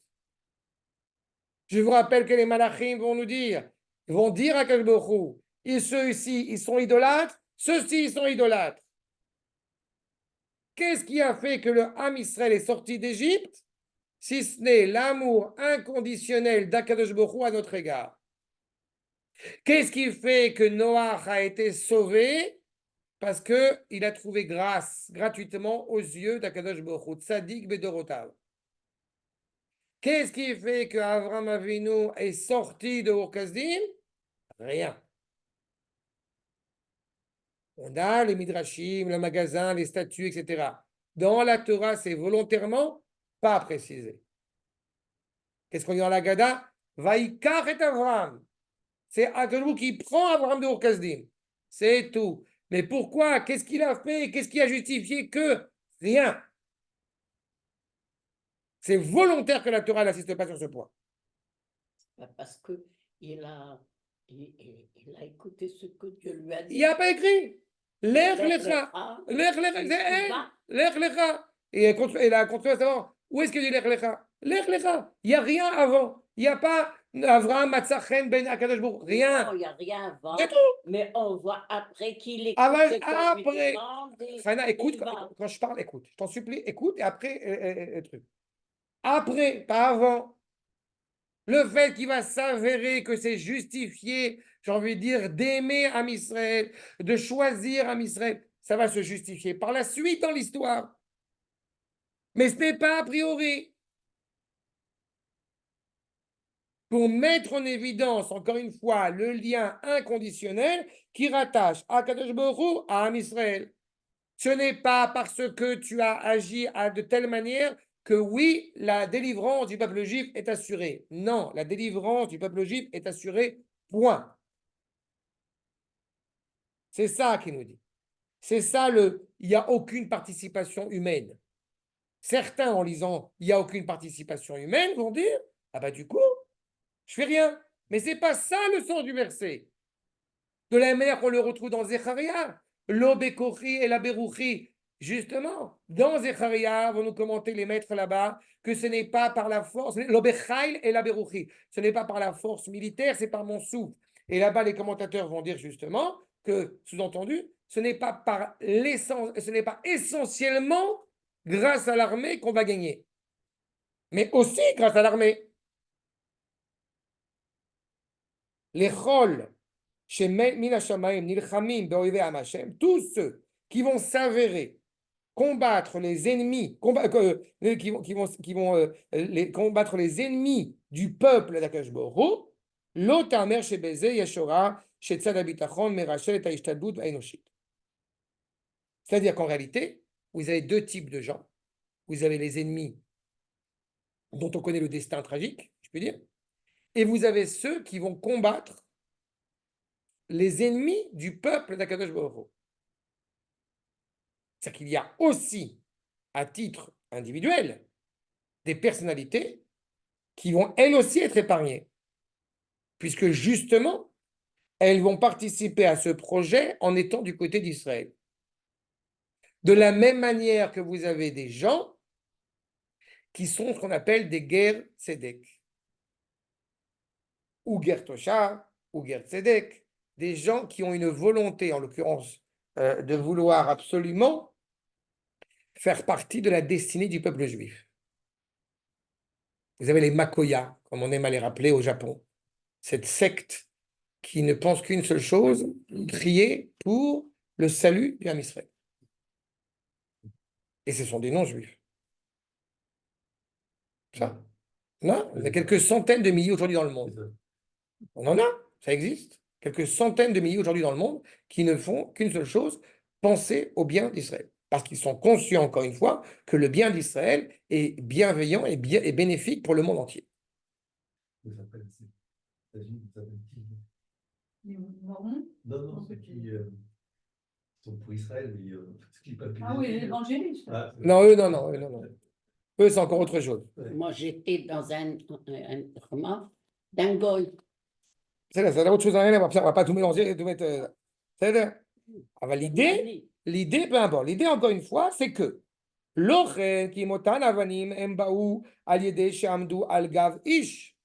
d'abord, ces pierres, elles sont arrivées uniquement parce qu'elles se sont trouvées, encore une fois, sur le dos, donc, encore une fois, de l'homme. D'où al-gav ish. Elles sont descendues, donc, sur le dos de cet homme.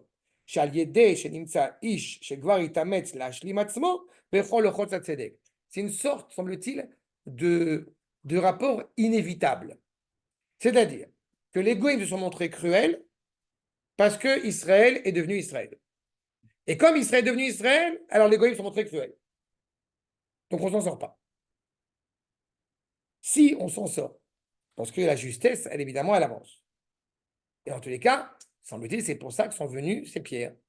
De la même manière, pour revenir en arrière, de la même manière que quand Avraham Avinu, il lui est demandé de faire la circoncision, il prend conseil parce qu'il doute de l'impact de la circoncision sur la volonté de réparer le monde.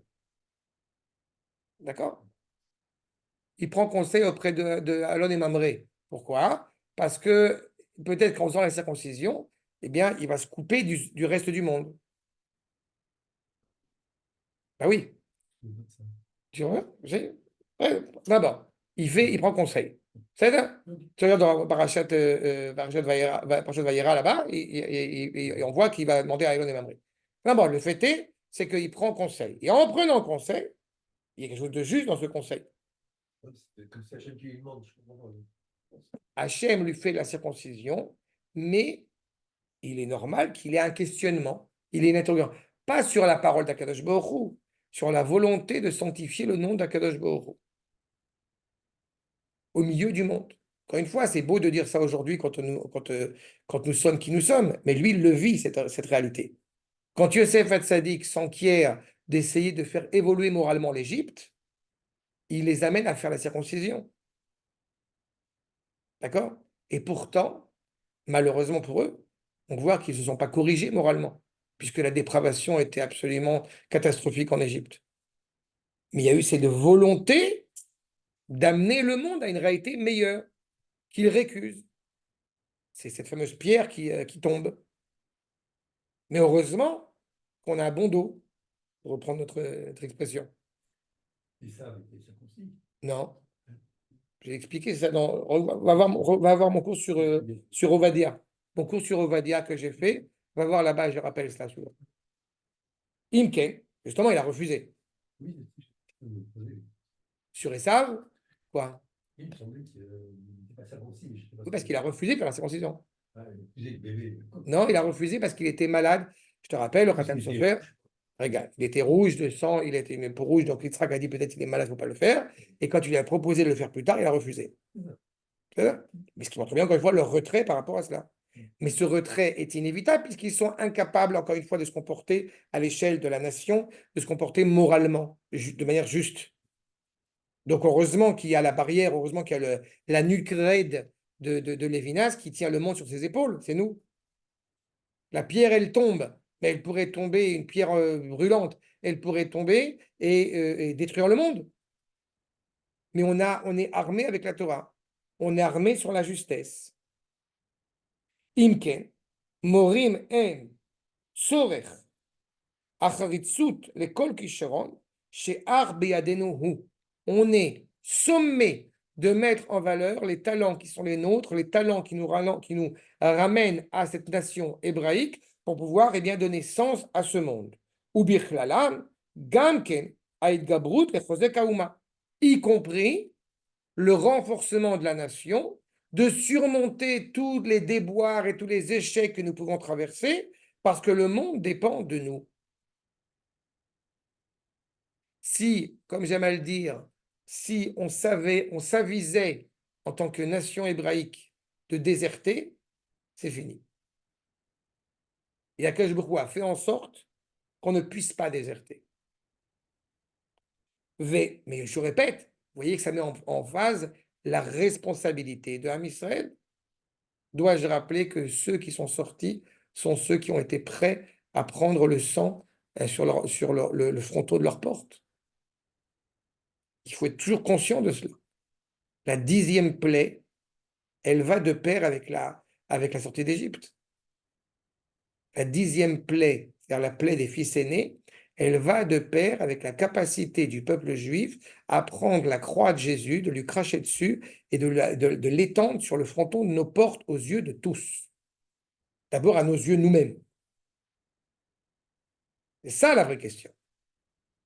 Ceux qui sont sortis, c'est ceux qui vont dire nous sommes conscients, nous sommes confiants dans l'avenir de Israël. Nous savons que Akash Baruch Hu est avec nous, quoi que ce soit, quoi qu'il en coûte que coûte, pour l'éternité. C'est un peu anachronique quand même, ce que Jésus c'est 2000 ans après. Oui, mais c'est la même considération. C'est la même considération. Tu peux dire les croix de Jésus, tu peux dire le croissant de l'une de l'autre petit. L'agneau, on sait que l'agneau, c'était.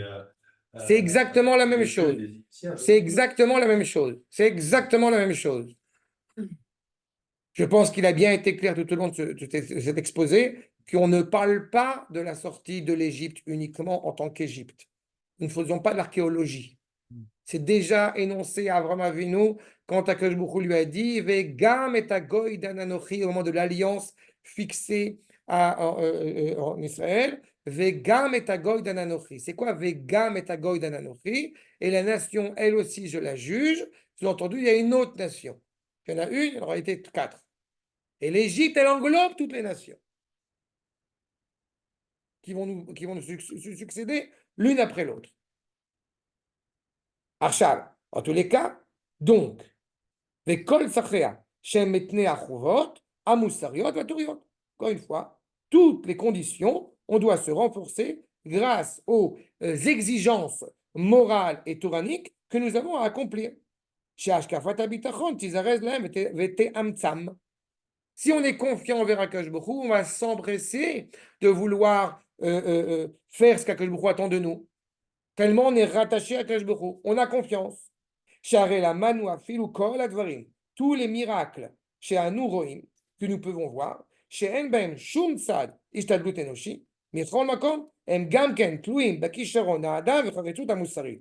Tous les miracles, tous les épisodes que nous avons pu traverser, eh bien, même s'il n'y a pas eu clairement, officiellement de participation humaine, elles ont malgré tout été rattachées eh bien, à la capacité à l'homme d'Israël de se comporter de manière morale, de manière de s'améliorer moralement. Du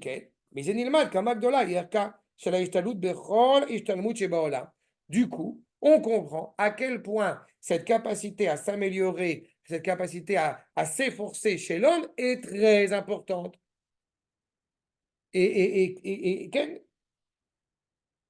Et encore une fois, on ne pourrait pas penser une seule seconde que pour me réparer moralement, eh bien, je vais boire un peu d'huile de je sais pas qui et ça va passer. C'est fini, je ne suis plus en colère. Non, ça ne marche pas. C'est vrai à l'échelle individuelle et c'est vrai à l'échelle du peuple.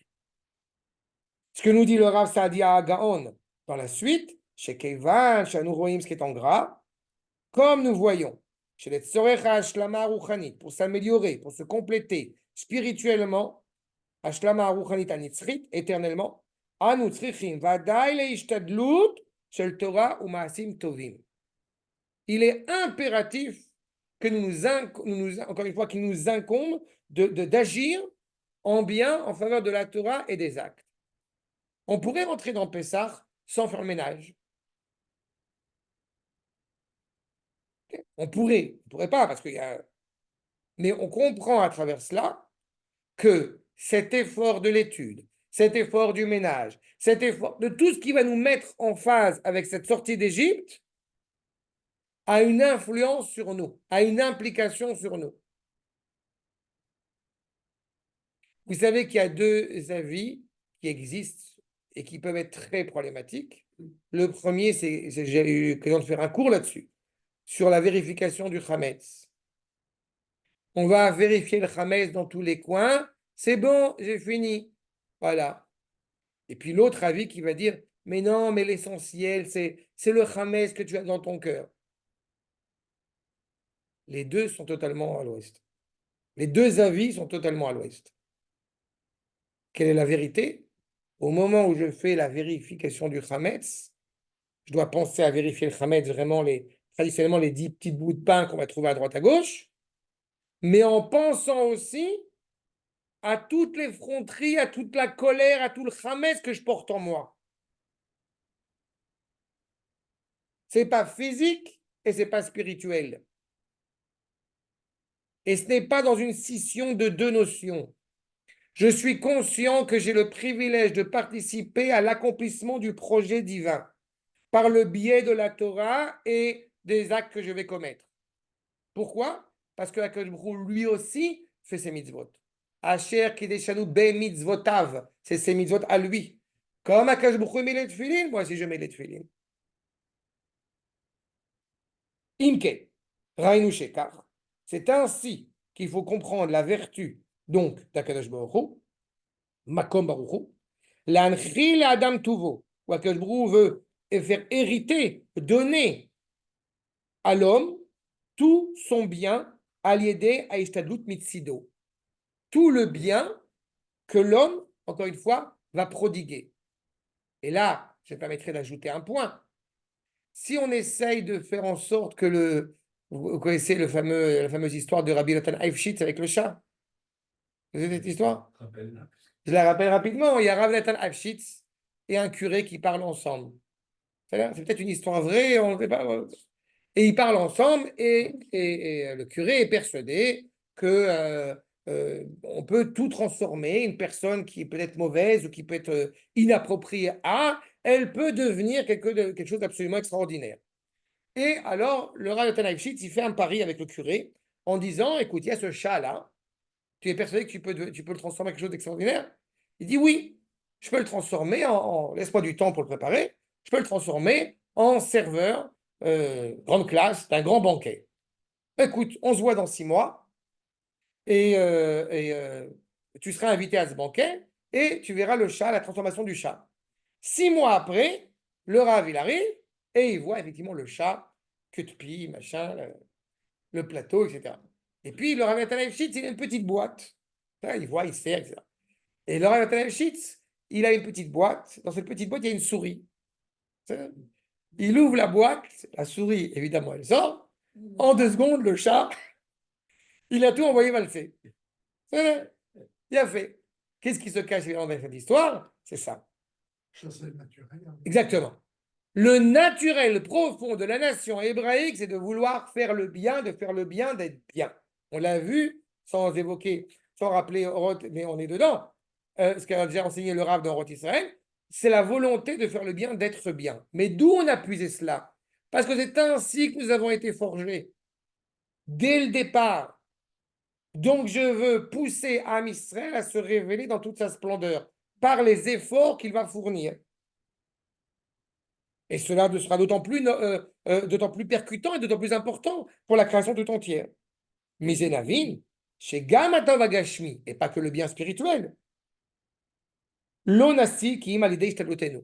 Que ce soit un bien physique ou un bien spirituel, on ne peut réellement l'atteindre que par l'effort que nous allons fournir et en parallèle, la confiance irréversible, indéfectible envers Akadosh Baruch Hu. La confiance, elle t'aide, elle te donne les vitamines pour y aller. Elle te donne la force d'agir. Chez Loïc Kachel Beit Malé, afin de ne pas échouer, de ne pas échouer au moment où tu agis. On se rappelle d'Abraham Avinu qui marche devant Akadosh Baruch Hu. Alken, la Tidlavo, justement, quand arrivera la guerre de Gog ou Magog, Basov et Gamar Tashlum, Amdatam chez Israël, et alors que se réserve pleinement la complétion, la grandeur, l'épine dorsale que représente Israël, Betor Am Gadol Ve'atzum, un grand peuple et valeureux, Kadosh Ve'chacham, anié par la sainteté et par la sagesse, Yirdu Eloi Avanim, donc toutes ces pierres évidemment elles vont tomber, Avne Al-Gavish, Lenatseach Milchamtam, afin de vaincre, de gagner leur guerre. Les Yashir Darkei Ishtadlutam, Shetie Mikolet Meishtadlut, Ruchanit Bedat Eloi. C'est-à-dire que les nations, à la fin des temps, imaginons que les nations, à la fin des temps, elles s'opposent à Israël de manière virulente dans le monde entier. Imaginons. Vous arrivez à imaginer, à visualiser une réalité possible comme celle-ci? Oh, je pensais. Et c'est bien. Eh bien, à ce moment-là, ces guerres-là n'ont qu'un seul but. De leur côté à eux, évidemment, nous écraser. Consciemment. Inconsciemment, de nous pousser à retrouver clairement notre cohérence et notre authenticité. Je vous rappelle que la nuit du Seder, c'est la nuit intime entre le Créateur et la créature d'Israël. C'est à cela que nous sommes offerts, c'est à cette rencontre-là que nous nous préparons. Mais Kol Darka Yosher, tous les chemins droits, encore une fois, ensemble, ne vont que contribuer, que aider à retrouver justement cette authenticité. Et donc l'aide d'Akadosh Baruch Hu face à cette guerre terrible, elle est plus que nécessaire. Mais elle est nécessaire, j'ai envie de dire, et notable quand on se rattache à l'homme, quand on se rattache à la Torah d'un côté et à Eretz Israël de l'autre côté. Qui est le bien authentique? Qui est le bien cohérent? C'est ce que nous dit le Rav Kook. Tout l'effort que nous fournissons pour mettre en valeur, encore une fois, eh bien, notre lien indéfectible à l'égard d'Eretz Israël et à l'égard de la Torah prend tout son sens. Justement parce que la nuit du Seder, nous n'avons pas encore reçu la Torah. Mais on la porte déjà à l'intérieur de nous, j'ai envie de dire. Et cette Torah, je répète, rattachée à Eretz Israël. Pourquoi parler de cela la nuit du Seder où on parle de la sortie d'Égypte? Pourquoi parler de cette fin des temps justement à la sortie d'Égypte? Il y a une première réponse qui pourrait nous contenter, mais il faudrait réserver aussi du temps là-dessus, que le Mashiach, il arrive, la Géoula, elle arrive en Nissan. Quand la première Géoula, elle a eu en Nissan, la Géoula, elle arrive aussi en Nissan. Bon, elle est en Yard, pas mal déjà. Mais, revenons sur Notre-Dame, Vaesh, Vetimrot Hachal. Regardez la suite, s'il vous plaît. D'accord, numéro 9. Nous dit Rabbi, vous avez? Oui. Rabbi Nachman de Breslev. J'aime la langue de Rabbi Nachman de Breslev parce que dans sa Haggadah, il s'exprime comme ça. Sarir Sheteda Aouvi Beni. C'est pour ça que je l'ai réécrit parce que je trouve ça. Il faut que tu saches, mon bien-aimé, mon fils, chez Emsher Echad. En réalité, on retrouve un petit peu les enseignements qu'on retrouve chez Rav Kook, que Pesach, c'est le printemps du monde entier. Que la Yetziat Mitzrayim, elle implique toutes les délivrances qu'on va traverser par la suite. On parle de ça, la sortie d'Égypte, on parle de cela, la nuit du Seder, parce qu'en réalité, la nuit du Seder, elle implique déjà tout ce que nous avons évoqué à l'instant. Hemshech echad, une même suite, otam moftim, les mêmes merveilles que Akadosh Baruch Hu a fait en Égypte, otam moftim anachnu mechakim ou mekavim, que nous attendons et que nous espérons, ou metzapim she'Hashem yaseim kol am Israël bekarov meod be'et sheyigael geulat olam. Au moment où Israël va pleinement être délivré, ve'Hashem inkom nikmat dam avadav, et que Akadosh Baruch Hu va venger le sang de ses serviteurs aniés par la sainteté qui a été versé chez Nishpach Kemaim. Vous avez versé du sang innocent, votre sang sera lui aussi versé. Du sang versé tel de l'eau, vous voyez l'image qui reprend?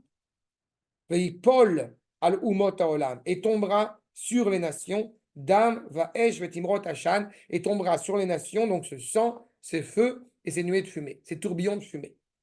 Velachen, be'imrecha et shlosh tevot halalu, tishpoch mi'ayin el kli shalosh pa'amim. Le Rabbi Nachman de Breslev, jusqu'à présent Breslev, ce n'est pas en Algérie, donc vous comprenez qu'il évoque de la même manière qu'en évoquant le feu, le sang et les tourbillons de fumée, on prend le doigt et on fait 3 petites gouttes, n'est-ce pas, en dehors du verre, pour mettre en évidence, eh bien, ce din, cette justice infaillible qu'on attend de la part d'Akadosh Baruch Hu auprès des nations. Mais ne tombez pas dans l'écueil avec ce que je viens de ramener du Rav Kook juste avant. C'est pas on attend et Akadosh Baruch Hu il fait et on n'agit pas. Nous sommes le bras agissant d'Akadosh Baruch Hu. J'avais eu déjà l'occasion d'évoquer il y a quelques années que Yad Chazaka, c'est la sortie d'Égypte, Zroa Netouya, c'est la dernière Géoula. N'est-ce pas? Hashem Tsevaot. Hashem Tsevaot, les anges en haut, l'armée en bas. Nous ne sommes pas à la place d'Akadosh Baruch Hu. Nous agissons au nom d'Akadosh Baruch Hu. Grâce à Akadosh Baruch Hu, nous pouvons faire ce que nous faisons. Mais c'est l'évocation du vin. Ipol alumot haolam, ça va tomber sur les nations. Chez Tzikul et Nishmot Israël, bemesher zman agalut. Toutes ces nations qui ont fait du mal aux âmes d'Israël pendant la longue période de l'exil, eh bien, Akadosh Baruch Hu va nous venger. Ve'avel le maaseh. Je vous rappelle, Rabbi Nachman, il dit cela, on est au XVIIe, XVIIIe siècle, en Ukraine. D'accord? C'est toujours assez émouvant de lire les propos d'un grand maître comme lui, il n'est pas le seul. Hein. Donc, comprenez bien que si mon objectif de départ était qu'au moment où on va lire ces 3 mots dans la Haggadah, eh bien, renforcer la valeur et l'intention qu'on va lui donner. Je pense que j'ai donné suffisamment de démonstrations pour montrer à quel point, encore une fois, cette valeur est d'actualité. Donc, est-ce que nous devons avoir peur de l'Iran? Vous avez la réponse. La peur de Biden, la peur de Esav, la peur de qui vous voulez, on a la réponse. Ou alors on n'est pas cohérent. C'est possible aussi. C'est pas vrai, je vais être plus gentil. C'est pas qu'on n'est pas cohérent, c'est qu'on n'a pas appris ce qu'on est en train d'étudier maintenant. Mais celui qui n'en a pas peur, vous comprenez d'où vient cette force, d'où vient cette authenticité. Mais allons plus loin dans le sens de l'histoire. Ok, Bechavod. Non, vas-y, continue. Je vais attaquer la cour numéro 10. Et je vous en prie de vous dire quelque chose. Non, justement, vis-à-vis de la peur, je sais que si on n'a pas un peu peur, on peut devenir inconscient face au danger, face à La notion de la peur, dans la tradition juive, elle a Et deux. si on est inconscient, Non, justement. Il y a la notion d'être prudent et la notion d'avoir peur. Le verset te dit Ashri Adam et Fached Tamid. Combien est heureux celui qui a peur? Mais il a peur de quoi? Il a peur uniquement que le ciel lui tombe sur la tête. On n'a pas peur d'autre chose. Et d'autant moins aujourd'hui que ce qui a pu se produire pendant 2000 ans. Nous vivons dans une situation, dois-je le rappeler, beaucoup plus dramatique pendant 2000 ans, et pourtant on a poursuivi notre route, notre quête et notre route. Donc on a de moins en moins de raisons d'avoir peur aujourd'hui que cela a été dans le passé.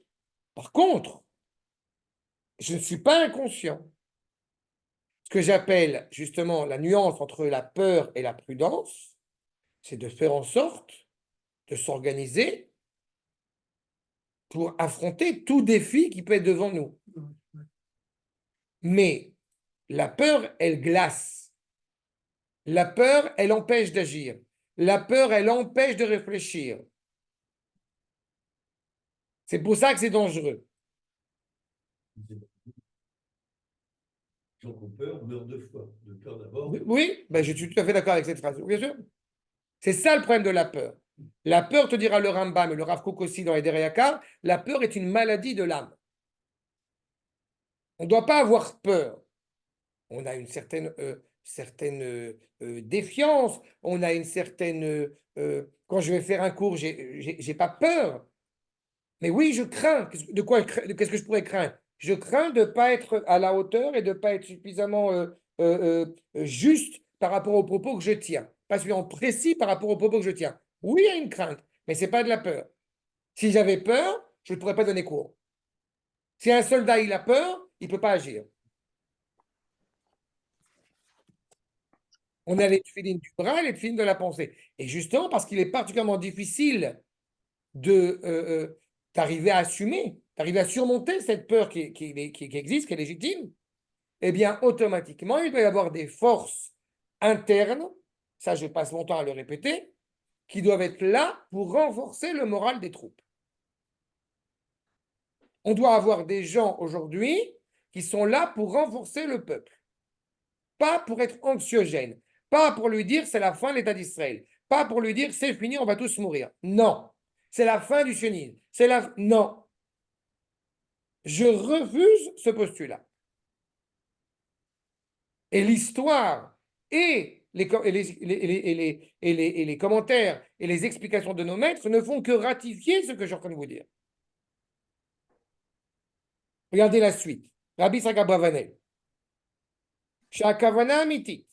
Donc l'intention profonde de cette prophétie, Leyaed à la Géoula, et de témoigner, tu vois, encore une fois, un témoignage à la Géoula, à la délivrance future, Asher Kivinuha, que nous avons tant espéré, Bekibut Agaluyot.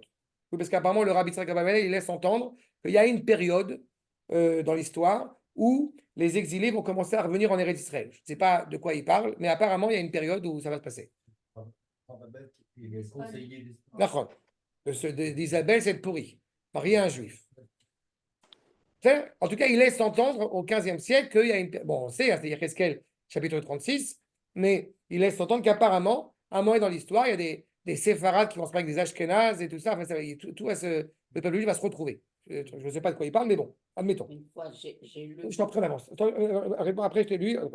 Veilla'ad anavi, aléa benevoua. Tu vois pourquoi je suis aussi confiant? Parce qu'il fait référence évidemment au prophète qui a déjà témoigné de cela. Et en l'occurrence, il a témoigné de 12 finalités qui vont, de 12 épisodes qui vont se succéder. On a 12 aspirations, 12 finalités qui vont s'opérer, qui vont accéder l'une après l'autre. Je ne les ai pas toutes livrées, mais quelques-unes m'ont paru quand même assez croustillantes, si je puis dire. La première, Shetemale Haaretz Dat et Hashem. Je Eh ben si, Ken. il est là quelque part. Donc ça, je le remets dans l'iPad direct, on n'aura pas besoin, si Je jamais. reprends, d'accord. Je reprends ta remarque de tout à l'heure, Guy, sur le fait qu'effectivement, pourquoi est-ce que certains de nos compatriotes ne sont pas forcément à la hauteur? On a un devoir d'abord d'apprendre et de transmettre la parole d'Akadosh Baruch Hu. On ne peut pas en vouloir à un juif qui, malheureusement, depuis un certain nombre d'années, n'a pas étudié. Donc, on essaie de faire ce modeste effort. Mais à un moment donné, la terre se remplit, Baruch Hashem, de la connaissance d'Akadosh Baruch Hu. Veyakiru kol basar, Shem Elohito. Et tout le monde va reconnaître encore une fois la présence du Créateur. Deuxième aspiration, Shetashuv lachul hanevoa be'uma, que la prophétie retrouve son essor. Asher paskam emenazeh lanu, ayom karov l'alpaim shana. Ça fait presque 2000 ans, nous dit le Rabbi Tzadok Abavanel, qu'il n'y a plus de prophétie, malheureusement. Mais elle va revenir. Troisième point, Shamoftim vaniflot, que les merveilles du Créateur, Shayunesim la Israël, Beyot bet amigdash betocham, venistalku, que les merveilles qui étaient présentes, les miracles qui étaient pendant le Bet Amikdash et qui évidemment ont disparu, mais avec la disparition que Dieu préserve de la présence d'Akadosh Baruch Hu entre nous, Yashuvu la'asot kayem harishonim she'ayot tovim me'ele, qu'elles reviennent comme ces jours d'antan, Chadesh et nous kekedem, ces jours originaux auxquels nous aspirons. Quatrième point, Sha'amilchama Hatsuma, que c'est la guerre terrible qui doit venir au moment de la Géoula entre Édom et Ishmaël. Là encore une fois, je ne sais pas à quoi il fait référence. Je rigole quand je dis je ne sais pas. Évidemment, vous avez compris qu'on sait. Ve nikmat Hashem, et la vengeance d'Akadosh Baruch Hu, même à leurs yeux, im eyot shetie et Sarah, alors que ça soit effectivement une période peut-être difficile, délicate pour Yaakov, ine mimena yivashea. Il semble, tu vois, que la peur auquel on parlait tout à l'heure, on n'a pas dit qu'en Israël, le monde est serein. On a des moments comme ça de tension. Qui est-ce qui va se passer à court terme? Parce que Esav et Ishmael, semble-t-il, sont très virulents. Donc, on demande à ce qu'Akadosh Baruch Hu, il raccourcisse ce qui est en train de se passer, parce qu'on n'est pas tellement serein. Donc, c'est une peur, entre guillemets, à court terme. Ce n'est pas une vraie peur. Et enfin, si on revient sur les versets, nous dit Rabbi Yitzhak Abavanel, les fiches puisque la prophétie était dans notre nation, encore une fois, animée par tout ce qu'on a lu chez Yoël, on ne va pas seulement se fier à ces miracles, encore une fois, célestes et terrestres. Puisque l'objectif, comme on a dit, vous avez vu dans les points qu'il a évoqués, il n'a pas parlé des miracles en premier. Il a parlé de la connaissance d'Akadosh Baruch Hu, il a parlé de la prophétie et aussi des merveilles. Donc on n'aspire pas à un changement, à un bouleversement de la nature. On aspire simplement à une cohérence. Dans cette cohérence, il y a automatiquement la présence d'Akadosh Baruch Hu au sein d'Israël et donc la nature, évidemment, reprend tout son sens, y compris en Eretz Israël. Et donc, Dam va El Vetimrot Hashan. Maintenant, juste pour terminer sur ce point, voyez ce que nous dit le Rav Link 103 sur Soleil. Pas 103, pardon. À la fin, les 3 dernières lignes du Rav Yitzhak Abavanel, pardon. Hashemesh Yafor le Chosher, le Vayesh Amishtachavim Lachama. Vous voyez ce que dit le Rav Yitzhak Abavanel? On n'a pas de ce soleil qui devient obscur. On pourrait déjà s'attendre à une éclipse ou je ne sais quoi d'autre. Non. Le soleil va s'obscurcir pour faire honte à ceux qui se prosternent devant le soleil. Mais ça veut dire quoi? On sait ce que ça veut dire quand on lit l'exégèse traditionnelle. Ceux qui pensent que le monde de la nature, que le réalisme historique a tous les pouvoirs, eh bien, Akadosh Baruch Hu va leur prouver qu'ils se trompent, qu'ils ont tort. Il va obscurcir le soleil. C'est la parole prophétique, c'est une parole prophétique qui est annoncée. Donc il faut savoir la lire. Que la guerre, encore une fois, est la vengeance qui est menée, qui anticipe la finalité de la délivrance, nous dit le Rav, Lifne boyom Hashem Gadol, ve'anora. Gadol, c'est Abraham, Nora, c'est Yitzhak. Gadol, c'est la bienveillance à l'égard d'Israël, Nora, c'est le côté terrible à l'égard des nations qui voudraient s'y opposer. Shiu Yom Geulat Amo, le jour de la délivrance de son peuple, qui ou Gadol Beteshua, Venora Benikmat Oivim, est grand dans la délivrance à laquelle nous accédons et terrible à l'égard de la vengeance vis-à-vis de nos ennemis. Donc, qu'est-ce qu'on doit retenir de tout cela? Eh bien, en réalité, c'est que quand effectivement, eh bien, il avait déjà été énoncé auprès de Moshe Rabbeinu quand il a parlé avec le Ham Israël et qu'il a demandé qu'est-ce que je dois leur dire, comment je vais te présenter, et qu'il y avait 2 appellations qu'on voit chez Akadosh Baruch Hu. La première, Eye, Asher Eye, et la deuxième, je les ramène en terre d'Eretz Israël, Chiti, Girgashi, etc. Mais les deux, Akadosh Baruch Hu a scrupuleusement dit à Moshe Rabbeinu, tu ne le dis pas à tout le monde. Le premier postulat, tu le dis au Chachamim. Le deuxième, tu le dis au peuple. Ça veut dire quoi? Ça veut dire que le premier postulat, eh bien, Ayez, Asher Ayez, je vous rappelle le sens de cette appellation. Je serai avec eux maintenant et je serai avec eux aux prochaines misères, aux prochaines complexités qu'ils vont traverser. Ça, on le dit aux Chachamim. Ils sont capables d'entendre cela. Mais le peuple qui est dans une situation d'esclavage n'est pas encore capable de l'entendre. Lui doit être capable d'entendre une seule phrase. Je vous ramène en terre d'Israël. Ce qu'on va retenir de Esh, de Dam va Esh, Timrot Hashan, c'est qu'il est déjà dit en filigrane, en allusion, qu'à la sortie d'Égypte, où l'assurance de la fin des Égyptiens est déjà énoncée la fin de toutes les nations qui vont se succéder et qui voudraient éventuellement, à leur grand désarroi, nous porter préjudice. Donc, quand on va effectivement jeter le vin et l'eau ou le petit doigt, et qu'on va dire Hachem Yatzilenu, vous remarquerez que c'est Hachem Yatzilenu, pas Hachem Etzilenu. C'est intéressant parce que c'est un futur. Quand on va jeter les plaies, on est conscient de l'Égypte et on est conscient encore une fois, de l'avenir de ceux qui voudraient éventuellement nous lancer quelques petites bombes sympathiques en Israël. Je prie pour que la bombe tombe sur le mont du Temple, mais juste à l'endroit ça, comme on a dit tout à l'heure. Et voilà. Donc, Bezrat Hashem, est-ce qu'il y a des questions? Ça va, c'était clair? Ken, je vous écoute. Ah, il y a Laurent qui est là. Ken, juste, Mechila Khana, je te demande une seconde. Parce qu'il y a des gens qui sont là, je leur dis s'ils ont des questions et je t'écoute. Très bien. Ken, Laurent, Shalom, je suis content de te voir. Je ne vous entends pas. C'était très clair, merci. Ben, ça vous donne des vitamines pour Pessah? On attend de monter sur le mont du Temple ensemble. Mais... Amen, le Cohen. Quel est Hazen? Pas de questions, c'était très clair. Ça coupait beaucoup au début. Alors j'ai enlevé la vidéo et j'ai pu réussir à suivre beaucoup mieux sans la vidéo. Et bien sur ce, je Merci. vous dis Moed Tov, Bezrat Hashem, et qu'on se voit à Yerushalayim avec l'agneau. Sinon, eh ben, chacun dans nos foyers jusqu'à l'année prochaine. Amen, amen. Amen. Avec Avec sa meilleure. Avec sa mère.